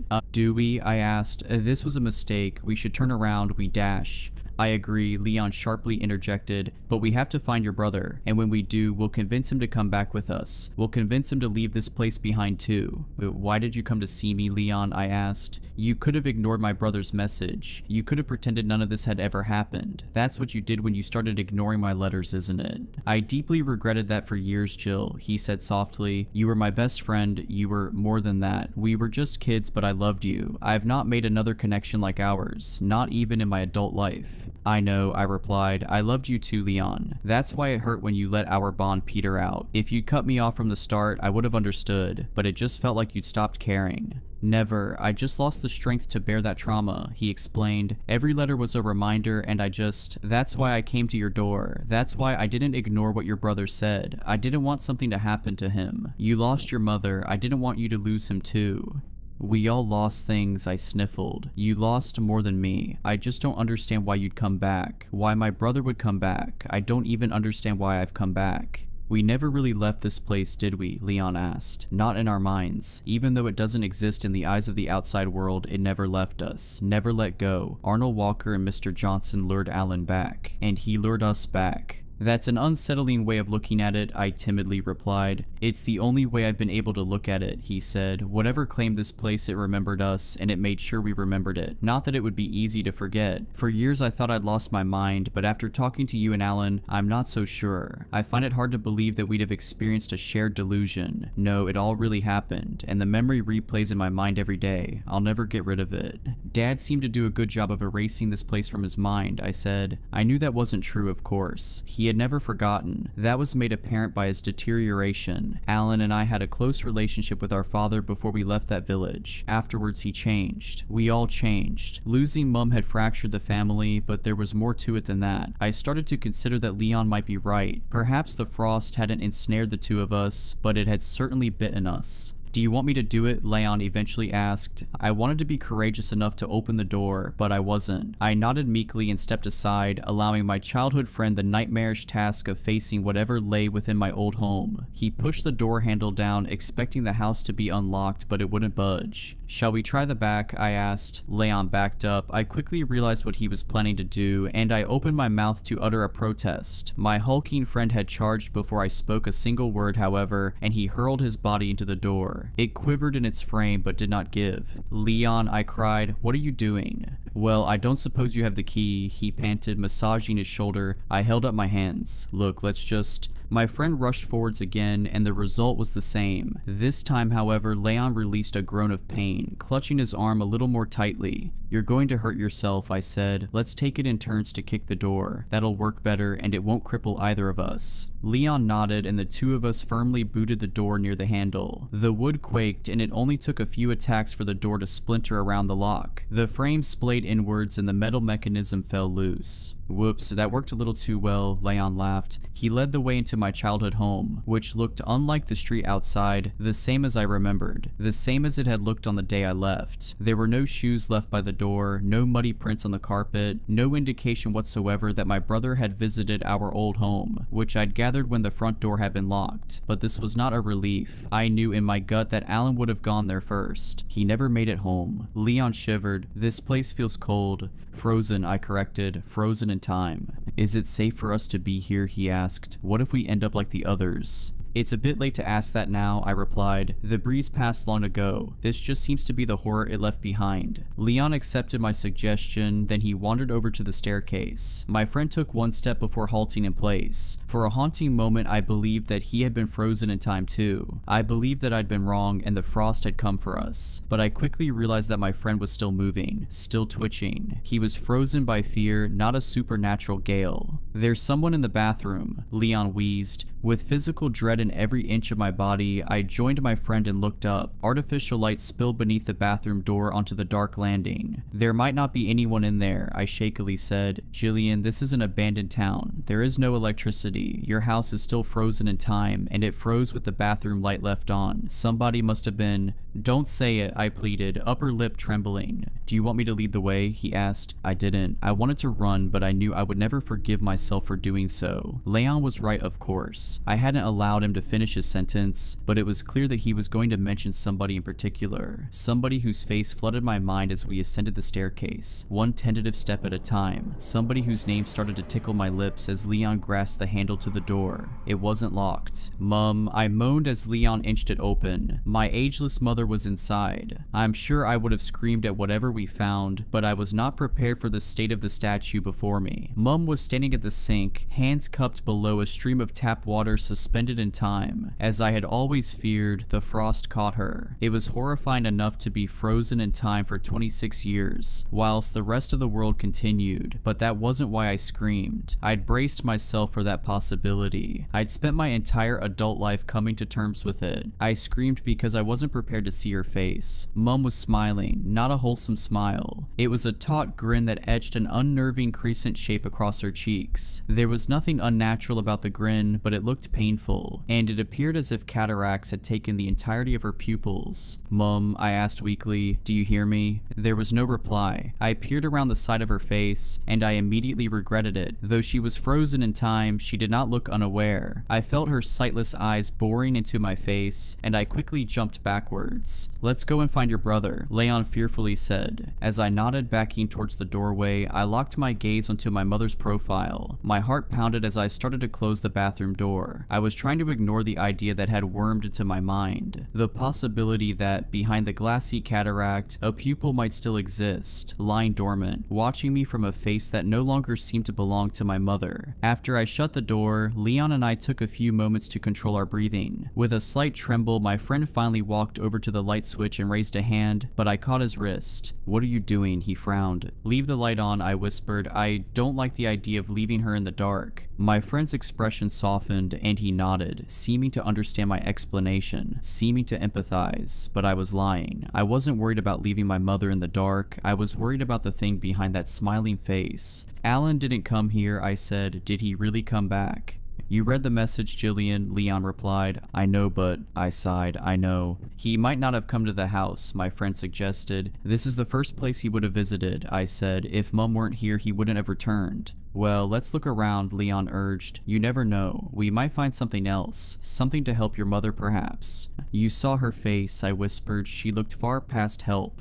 Don't say that, Jillian, Leon shouted, eyes watering. You idiot, I thought. I was so self-centered, so focused on finding my brother and my mother. I hadn't thought about Leon's parents, his brother Carl, people we left behind when my father saved us. I remembered Leon sobbing as he begged my father to turn around. I'm sorry, I said. We need to find your family too. Leon viciously shook his head. Only if we find an answer, Jill. Only if we find a way to save them. My friend entered my childhood bedroom and I followed him. I imagined that visiting one's childhood home is a strange experience for anyone, but strangeness morphs into horror when that home is trapped in a moment of time. I felt physically unwell when I saw the glass of water on the bedside table, fresh as it had been on the day that my dad took us to the park. Life had continued for me, but the town was still trapped in that dreadful, inexplicable day. "Jillian," Leon said calmly, "there are people outside." He was standing in front of my bedroom window, and when I joined him, eyeing the road below, I saw them. A man and a woman who seemed to be in their mid-40s. The man wore ill-fitting clothes, a checkered shirt 2 sizes too small, and a pair of torn jeans. The woman, on the other hand, wore a pristine, shapely dress with a floral pattern. She looked oddly familiar, though her eyes were jittery and unfocused. It was the man who'd locked his eyes onto our house. "I vaguely recognize her," Leon said. I nodded. "Yeah, I don't know her name, but I remember her. She looks a tad older perhaps. I don't know the man though." "You stay here," Leon said, reaching inside his coat. "Don't come out." "What are you holding?" I frowned, noting his shiftiness. "Just..." Leon concealed his hand within the thick, wintry coat. "Are you going to stay in here?" My eyes grew as I spotted a glint of metal. "You don't... No, Leon, please, don't tell me you have what I think you have." "We had no idea what we were going to find here," the man protested. I scoffed. "Leon Taylor, carrying a gun, the boy who berated me for killing me a spider." Before he replied, there came the sound of the front door swinging open, and when we spun our heads back to the bedroom window, we saw that the man and woman were no longer on the street. I realized they were inside. "Hello?" called a man from downstairs. "We mean you no harm." "I have a weapon," Leon yelled, slipping the pistol out of a hidden holster. "Don't shoot. It's Bernie Bradley," the man shouted weakly. My mouth gaped. Bernie Bradley was in my brother's school year. I remembered him, and as I recalled the face of the man I'd seen on the street, I didn't find it hard to believe it had been the face of that same boy, 26 years into the future. "What do you want?" I yelled. "To help you," he replied, "before they come."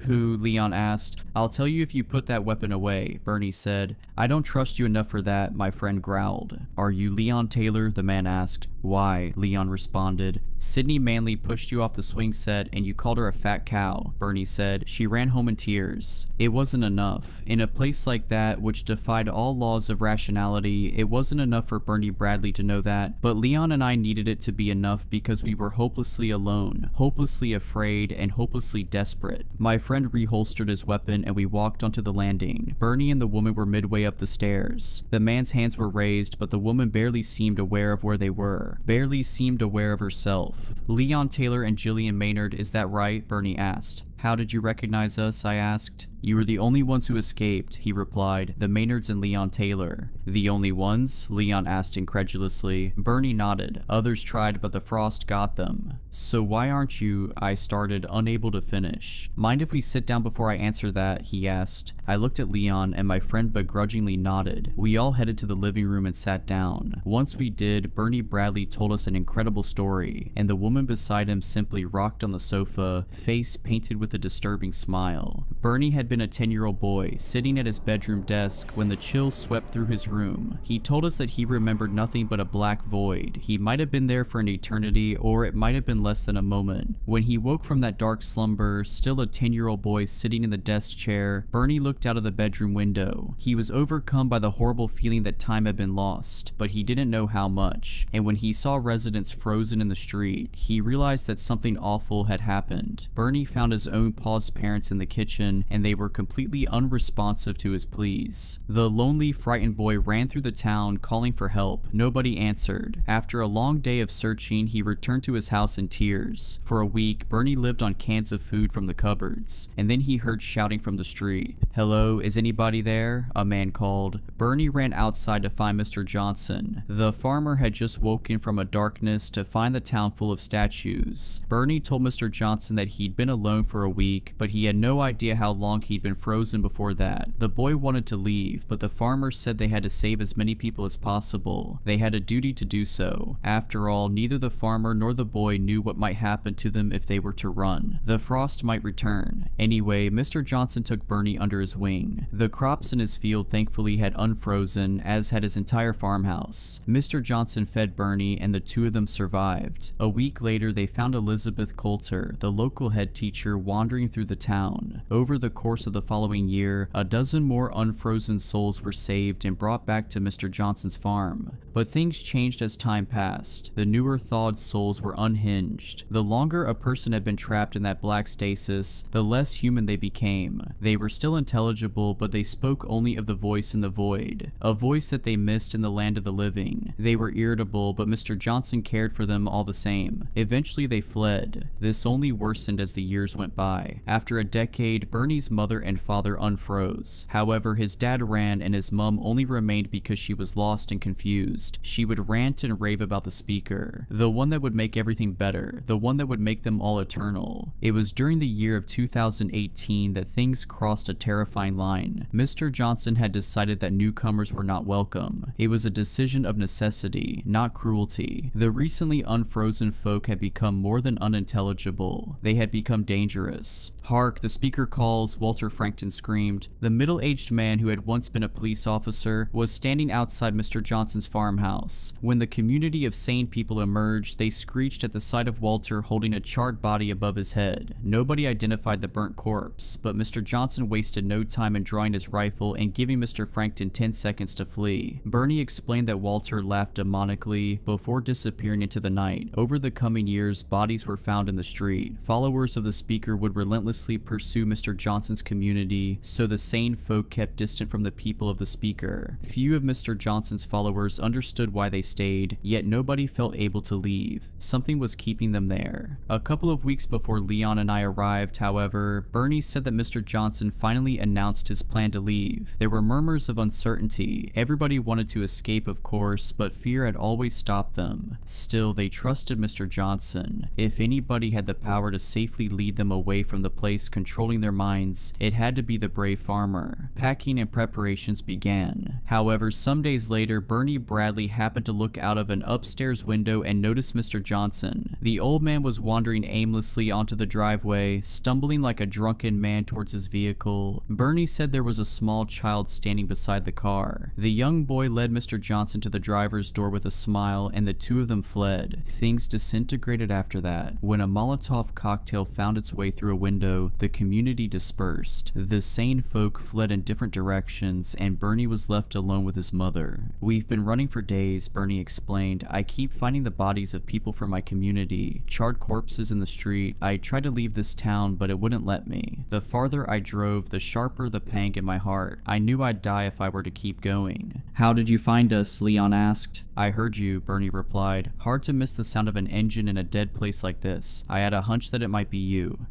"You must have heard my brother then?" I asked hopefully. Bernie frowned. "Alan's here? That might explain the raucous a few days ago. I don't know what I heard. Noise. Lots of it. You won't find him, Jill. You have to run whilst it still lets you. The frost might be gone, but something lingers." "The speaker?" Leon asked. Bernie nodded. "I was fortunate enough to never hear it, or never remember hearing it. I don't know what it said to them. My mother won't tell me." Bernie looked at the woman next to him, the one who appeared to be the same age as him, though I realized he was still a decade younger. The horror of our town had aged him beyond his years. "It will be so glorious." Bernie's mother giggled, eyes bearing faint pupils behind mild cataracts. "You're lucky that they didn't see you arrive," Bernie said. "Otherwise, you'd be dead already, but they'll come sooner or later. And you need to listen to me if you want a safe way out of here, okay? We need to distract them, keep them off your backs." I shook my head. "I need to find my brother. I know he came to this town. I thought I'd find him in our home, but..." "Walter wanted him," Bernie's mother hissed. The woman stopped rocking, stopped smiling, and her head snapped to face me with such eerie speed that I thought it might entirely disconnect from her neck. Bernie quivered, seemingly just as horrified by his mother's words as the rest of us. "Mother," he asked, "Walter wanted him. Walter wanted him. Walter wanted him." The woman laughed, taunting me. "What does she mean?" I sobbed. "Does Walter Frankton have my brother?" Bernie's face whitened. "If he does, your brother's either been flayed or charred." Christ, Bernie, Leon replied. I sniffled. I won't leave until I know. He's already dead, Bernie bluntly said. We don't know that, I cried. I thought the others were sitting in stunned silence because I'd spoken so assertively. However, as I calmed my breathing and the throbbing sensation in my ears quietened, I heard it too. The sound of laughing voices. Bernie's mother strained to smile broadly. She looked as pained as my mother, but grateful for the privilege of the discomfort. You don't want to see this. We'll head through the back. Do not look at the street, Bernie hoarsely pleaded as I rose. But I was already running to the door. I flung it open and started to run down the path, with Leon and Bernie in tow. Then my eyes met the mob spilling beyond the end of the street. The crowd easily numbered 100 people, and each face wore a terrible smile, eyes glassy yet all-seeing. There was a man shuffling from the crowd towards me like a terrified toddler taking its first steps. I tried to blot his face from my mind. I didn't want to see it, though it was too late for that. I'd seen everything the moment I faced the crowd. Eventually I fell to my knees and howled as I embraced the truth. The shuffling man who had been flayed alive was my brother. Alan reached towards me with an outstretched hand, weakly shouting something before toppling forwards. He was reduced to a motionless heap on the road. Jill, Leon cried again, rushing to me. We have to go. I continued to wail as the gleeful crowd surged forwards. I resisted Leon, but he easily hauled my limp body to the car and bundled me into the back. He needs help, I blubbered. He's gone, Jill, Leon whispered. What about your family? I asked. They're all gone, he sniffled, stepping on the accelerator. Staring through the rearview window, I watched the crowd approach my old home. Bernie stood on the front porch, and his mother had her hands on his shoulders. The man did not run. As we pulled off the driveway, it almost seemed as if he, too, finally had a smile on his face. The mob swarmed Bernie, and I heard a brief cry of agony. It may have been ecstatic or fearful. It may have been both. After we crossed the border, no chill pierced us. We were free to leave, but I know Leon and I belong to that town. I have always suspected that the wind grazed its teeth against my skin when I was a child. It grazed all of us. For even now, I still feel that link, that urge to return to the salivating mob with a smile on my face. When I returned home to find that my father was missing, I knew he felt it too. On November 20th, 2018, Clark County Fire Department personnel responded to a blaze at a remote location in the Mojave Desert. Upon arrival, they noted that the burning building was an abandoned train depot. Once the fire was contained, they noted several irregularities in the ashes. Although the fire had destroyed the building far beyond any hope of repair, hundreds of personal items scattered across the floor were undamaged. These items included purses, glasses, personal identification cards, dog collars, laptops, cell phones, coats, jackets, pagers, backpacks, hygiene supplies, hats, tools, and much more. The items spanned multiple decades in terms of manufacturing date. Some of the items were tools and implements dating back centuries. No items could be linked to the others. Approximately 350 human bones were discovered under the floor, arranged in what law enforcement later described as a ritualistic array. Chief among these irregularities was a large skeleton that exhibited what the coroner described as unnatural proportions. One redacted report suggests that the skeleton possessed structures similar to wings. The most surprising discovery, however, was a middle-aged man weeping among the ruins. He introduced himself as David and apologized for burning the depot down. It didn't have to be done, he allegedly stated, but I still had to do it. He was detained and arrested for suspicion of arson and homicide. The homicide charges were later dropped when testing indicated that the human bones were a minimum of 300 years old. The arson charges were successful. Based on the details of his testimony and his clearly unstable mental state, however, the suspect was sentenced to a secure mental health facility where he spent 4 years before undercover personnel discovered him, at which point he was transferred to AHHNASCU.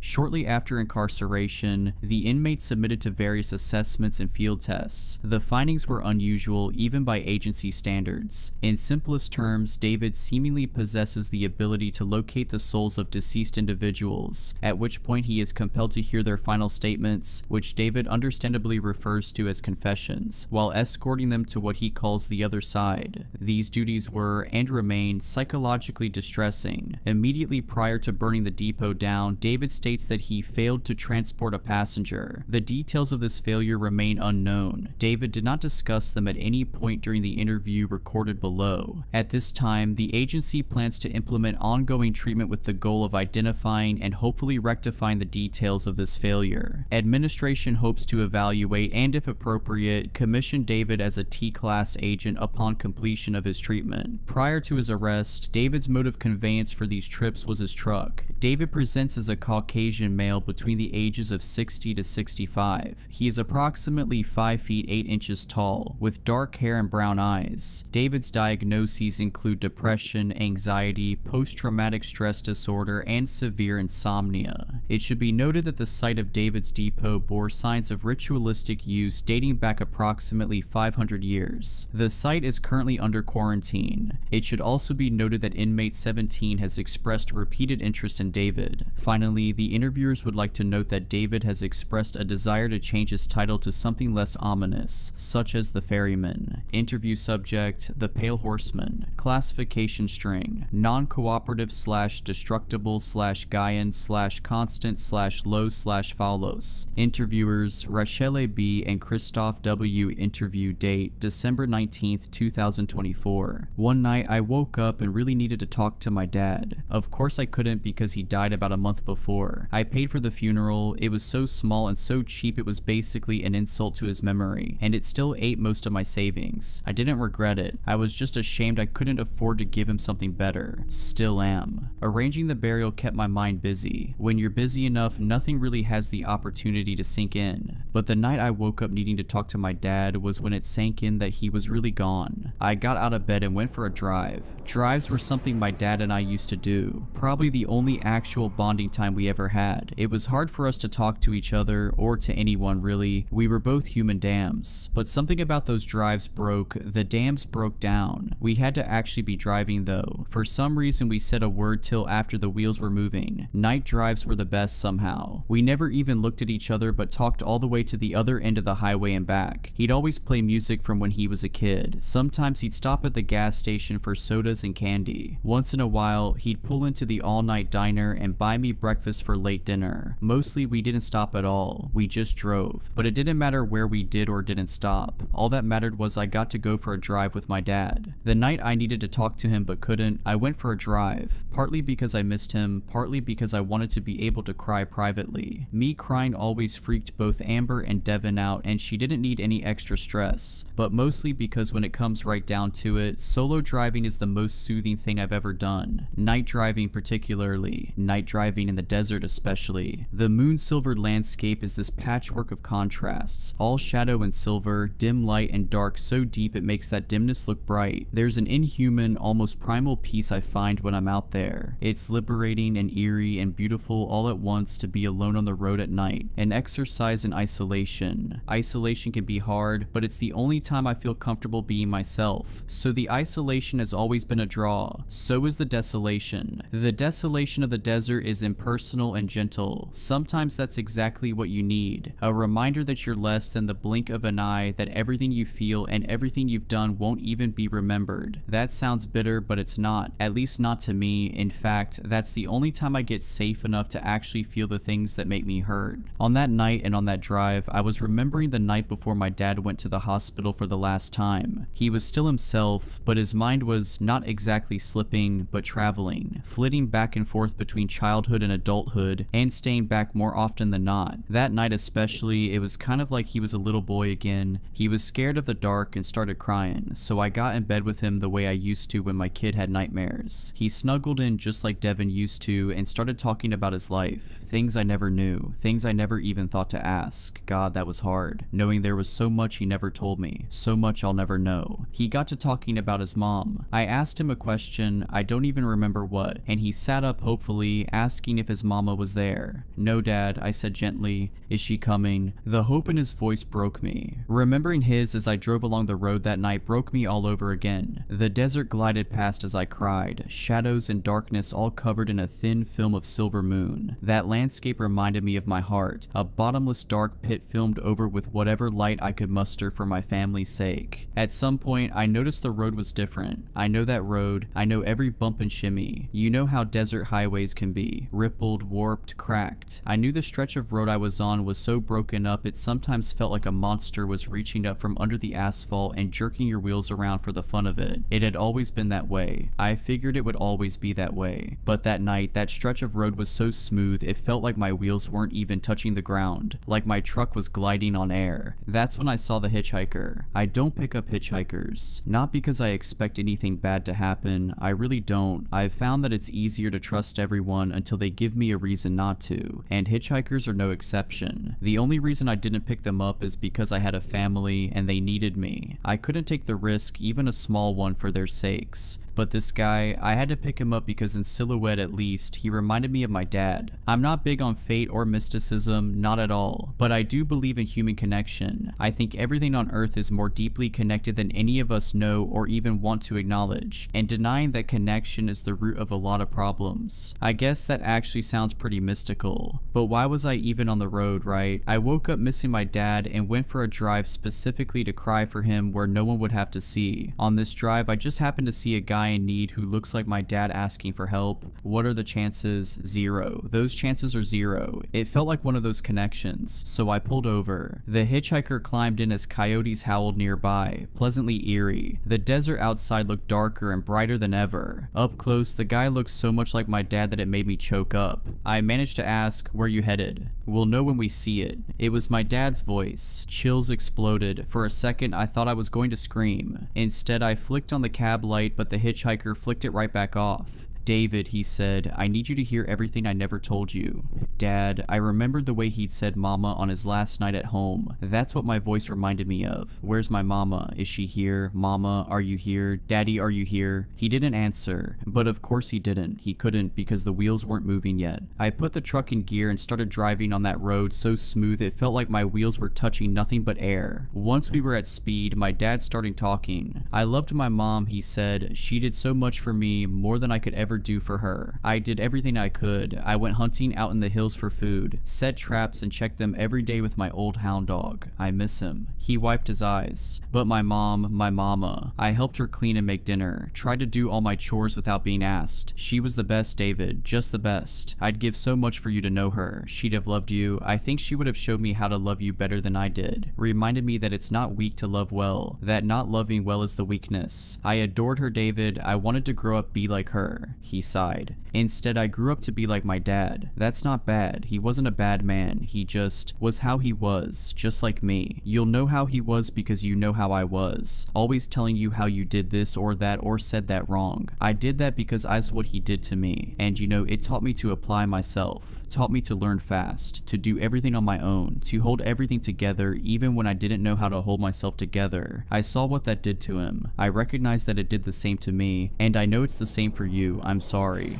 He wiped his eyes again. "I wasn't sure I wanted children, but back then you didn't really get a say. It was just what you did, so I did it. But I was worried, David. I was scared, but I couldn't admit that. My dad taught me not to get scared, but even though I couldn't admit it, I was scared right up till the second you were born. And when I saw you, the most beautiful baby boy that ever was, I was still scared, but I was so happy. When I held you, the world got brighter than bright. I promised you and myself that I'd give you the whole bright world, that I'd be as good a dad to you as my mama was to me. I wanted to. David, I wanted to more than I ever wanted anything, but I couldn't figure out how. I wanted to speak so badly. I felt my dam coming down, but it was still holding, and my dad's was broken in a way nothing had ever been broken. So I kept my mouth shut. I couldn't even say I love you when you started getting bigger, not because I didn't. I did, I do, more than I ever showed and more than you'll ever know. I was just so afraid I'd say it wrong. I was afraid I was doing everything wrong. I started believing I was doing everything wrong. I started feeling you'd be better off if I wasn't too involved, the way I'd have probably been better off if my own dad hadn't been too involved. I didn't think it, not like that, I just felt it. To be as good a dad as my mom was a mom took something I didn't have, something I didn't know how to get.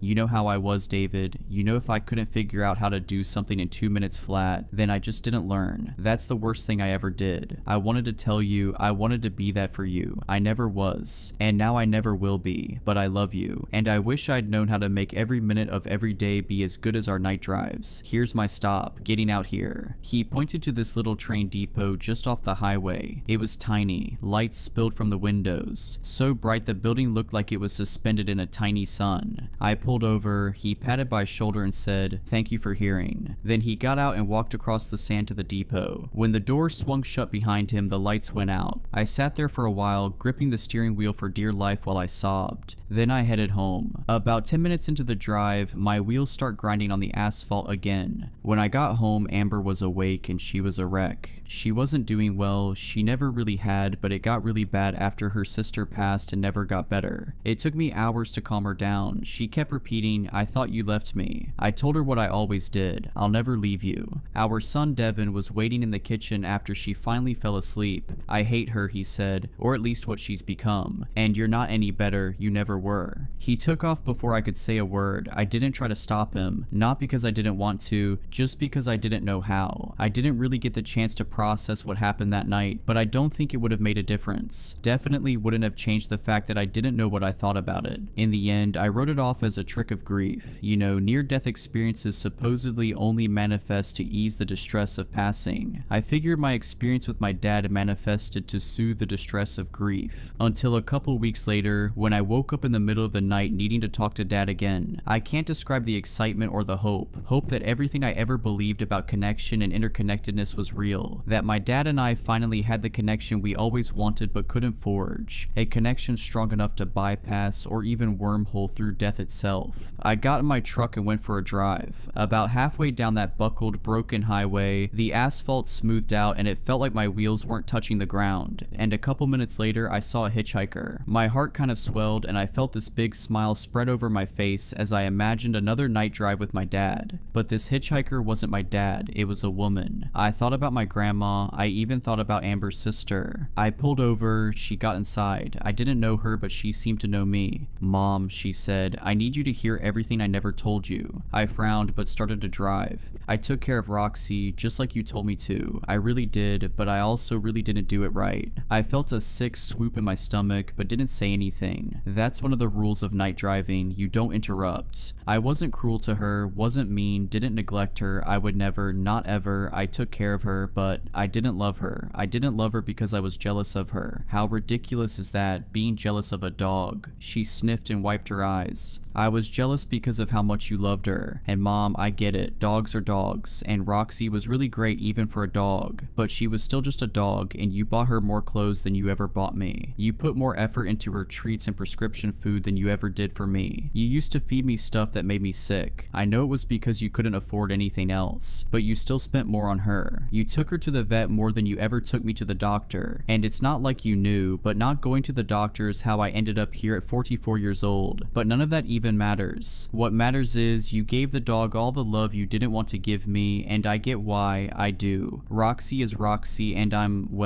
me." Her face crumpled and she wiped her eyes again. I tried to overcome those feelings because they were so ugly and so stupid. Who gets jealous of a dog, especially such a good one? People like me, I guess. I tried to overcome it. I tried to kill the jealousy, but I couldn't. And you know what? That dog loved me anyway. As much as she loved you, as much as I loved you. Hell, sometimes I think she loved me more. Why do children and dogs have to love as deeply as they do? I always wondered that. It's not fair. It's not fair. She released a shaky breath. You know, Roxy wasn't allowed to sleep on my bed. That was a big no-no and she knew it, but sometimes I'd wake up crying or I'd have a panic attack, and she'd jump up and nuzzle me until I calmed down. Then I'd put her back on the floor. She uttered a sob. Why did I do that? Why? All she wanted was for me to love her back, and she was so easy to love too. I still couldn't do it. She died on a Tuesday morning before work. It was winter. She didn't want to get up. I thought she just didn't want to go outside because of the snow, so I forced her. But she wasn't being a brat. She was in heart failure and the stress of walking in the snow. Oh my god, Mom. She crawled into my lap and died there. If I hadn't made her go outside, she wouldn't have died like that. Not in the lap of someone who never let her on the bed unless they got something out of it. She laughed, then sobbed again. If someone gave me the choice, I would burn in hell for an eternity of eternities if it meant I could go back to give her the life she deserved from me. Sometimes I wonder if you ever felt the same way about me, Mom. I don't know what would be worse. If you didn't or if you did. Here's my stop. Let me out here. Thank you for hearing. Just off the highway, the train depot shimmered into bright, blinding being. The lady got out and trudged across the sand. Maybe it was wishful thinking, but when the door swung open, I saw the silhouette of a little dog in the doorway, tail wagging a million miles a minute. When I got home, it was almost dawn and Devin was having a breakdown in the front yard. Amber was trying to calm him down. When I pulled up, she ran over and started raging at me about everything and nothing. I sent her inside to rest and took over. Devin was coming down off something and I could tell it was a rough landing. It happened a lot, every couple months at least. It used to make me angry, but I didn't have it in me to be angry anymore. Even if that wasn't strictly true, my anger only ever made things worse. Both Devin and Amber had plenty to be angry about without me adding to it, so I shut the anger down and sat on the grass with him. Devin started talking. I tried to listen, but it was hard. My mind was going as fast as that little dog's tail, a million miles an hour, only these weren't happy miles. All I could think is how pointless it all was, how this life was all I had and all my kid would ever have if he was lucky. Not for the first time, I felt like I'd cursed my kid. In a good month, I could afford to give him half of what he needed and none of what he deserved. What kind of life is that? How crappy is it to love someone so much that you'd kill or die to make them happy, but to never have the chance to do either? This is all he gets, I thought. This is all any of us get. What's the point? A few nights later, I again woke up needing to talk to my dad. I got in the truck and drove along that rutted, broken highway until it turned so smooth it felt like my wheels were running along the air. A few minutes later, I saw an impossibly small hitchhiker waiting on the side of the road. I pulled over. This tiny little boy climbed in. He looked so sick and he was so small I had to help him. "Daddy," he said, "I need you to hear everything I never told you." I started driving. I wanted to meet my baby sister. I tried to hold on to see her just like you asked. I tried to be strong, but I wasn't. I'm sorry I couldn't hold on anymore. I was too tired, Daddy. I'm sorry. I'm sorry I kept making you and Mommy cry. His lip trembled. He looked out the window at the wide pale moon and the silver dark desert. "Are you going to forget me, since you have a new baby now?" I started crying too. "Please don't forget me. I won't ever forget you. I won't forget Mommy singing to me and holding my hands when I was in the hospital. I won't forget when you were crying in the garage. I was scared because you never cry, but then you hugged me and said I was brave, and you were only crying because you were happy I was so brave. I won't forget that, Daddy. I'm sorry I made you cry all the time. I'm glad you'll have a new baby to make you smile. Just don't forget me when you smile. And please don't cry when you remember me. Please just smile. I think I need to get out here. Thank you for hearing." The depot shimmered just off the highway, brighter and soft. "Can you walk with me, Daddy? I know you can't go in, but I'm scared of the dark." I got out first, then helped him down onto the ground. He squeezed my hand as we walked across the sand. "Is it going to hurt?"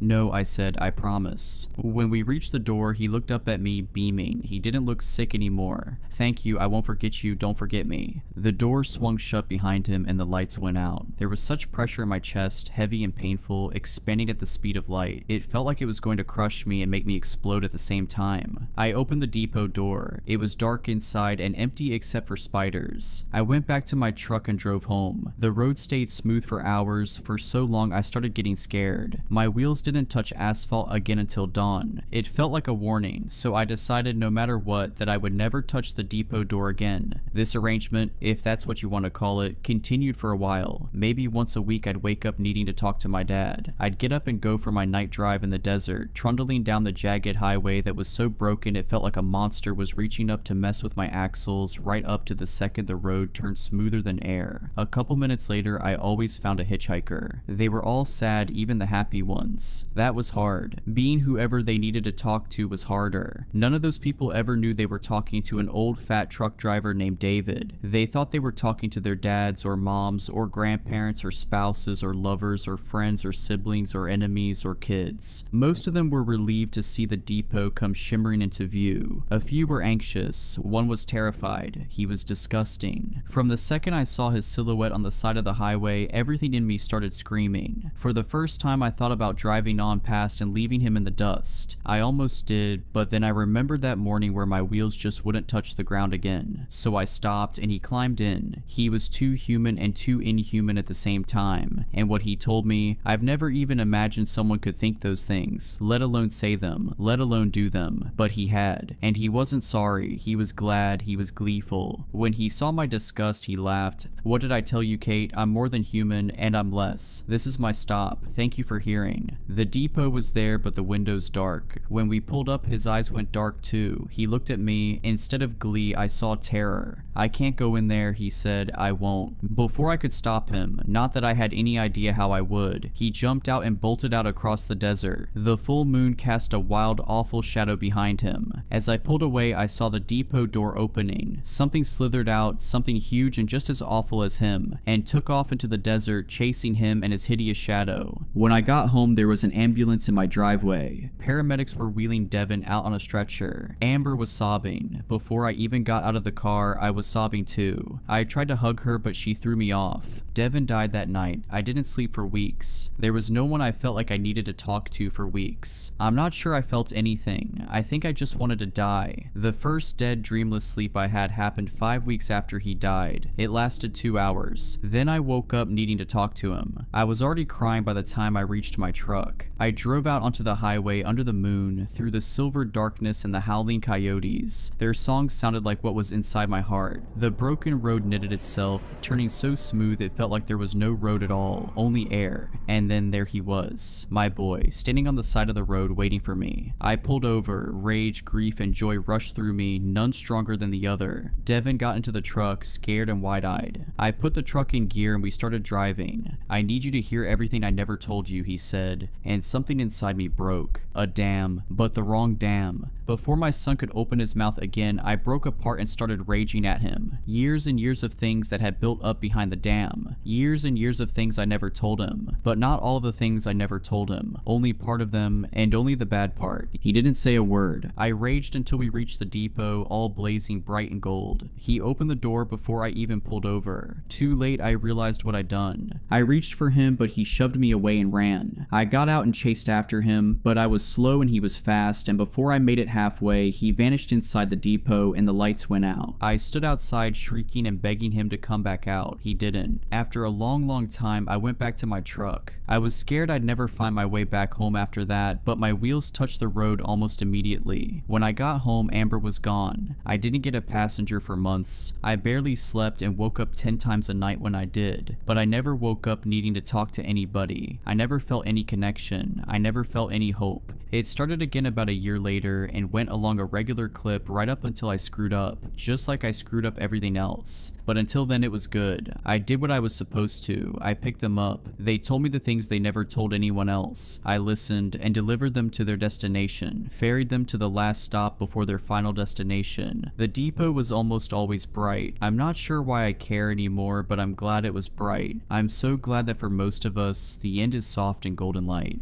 If you enjoyed these stories, please consider subscribing and liking this video. Let me know your thoughts of these stories in the comments below. I frequently talk to my viewers there. But anyways, I hope you were creeped out.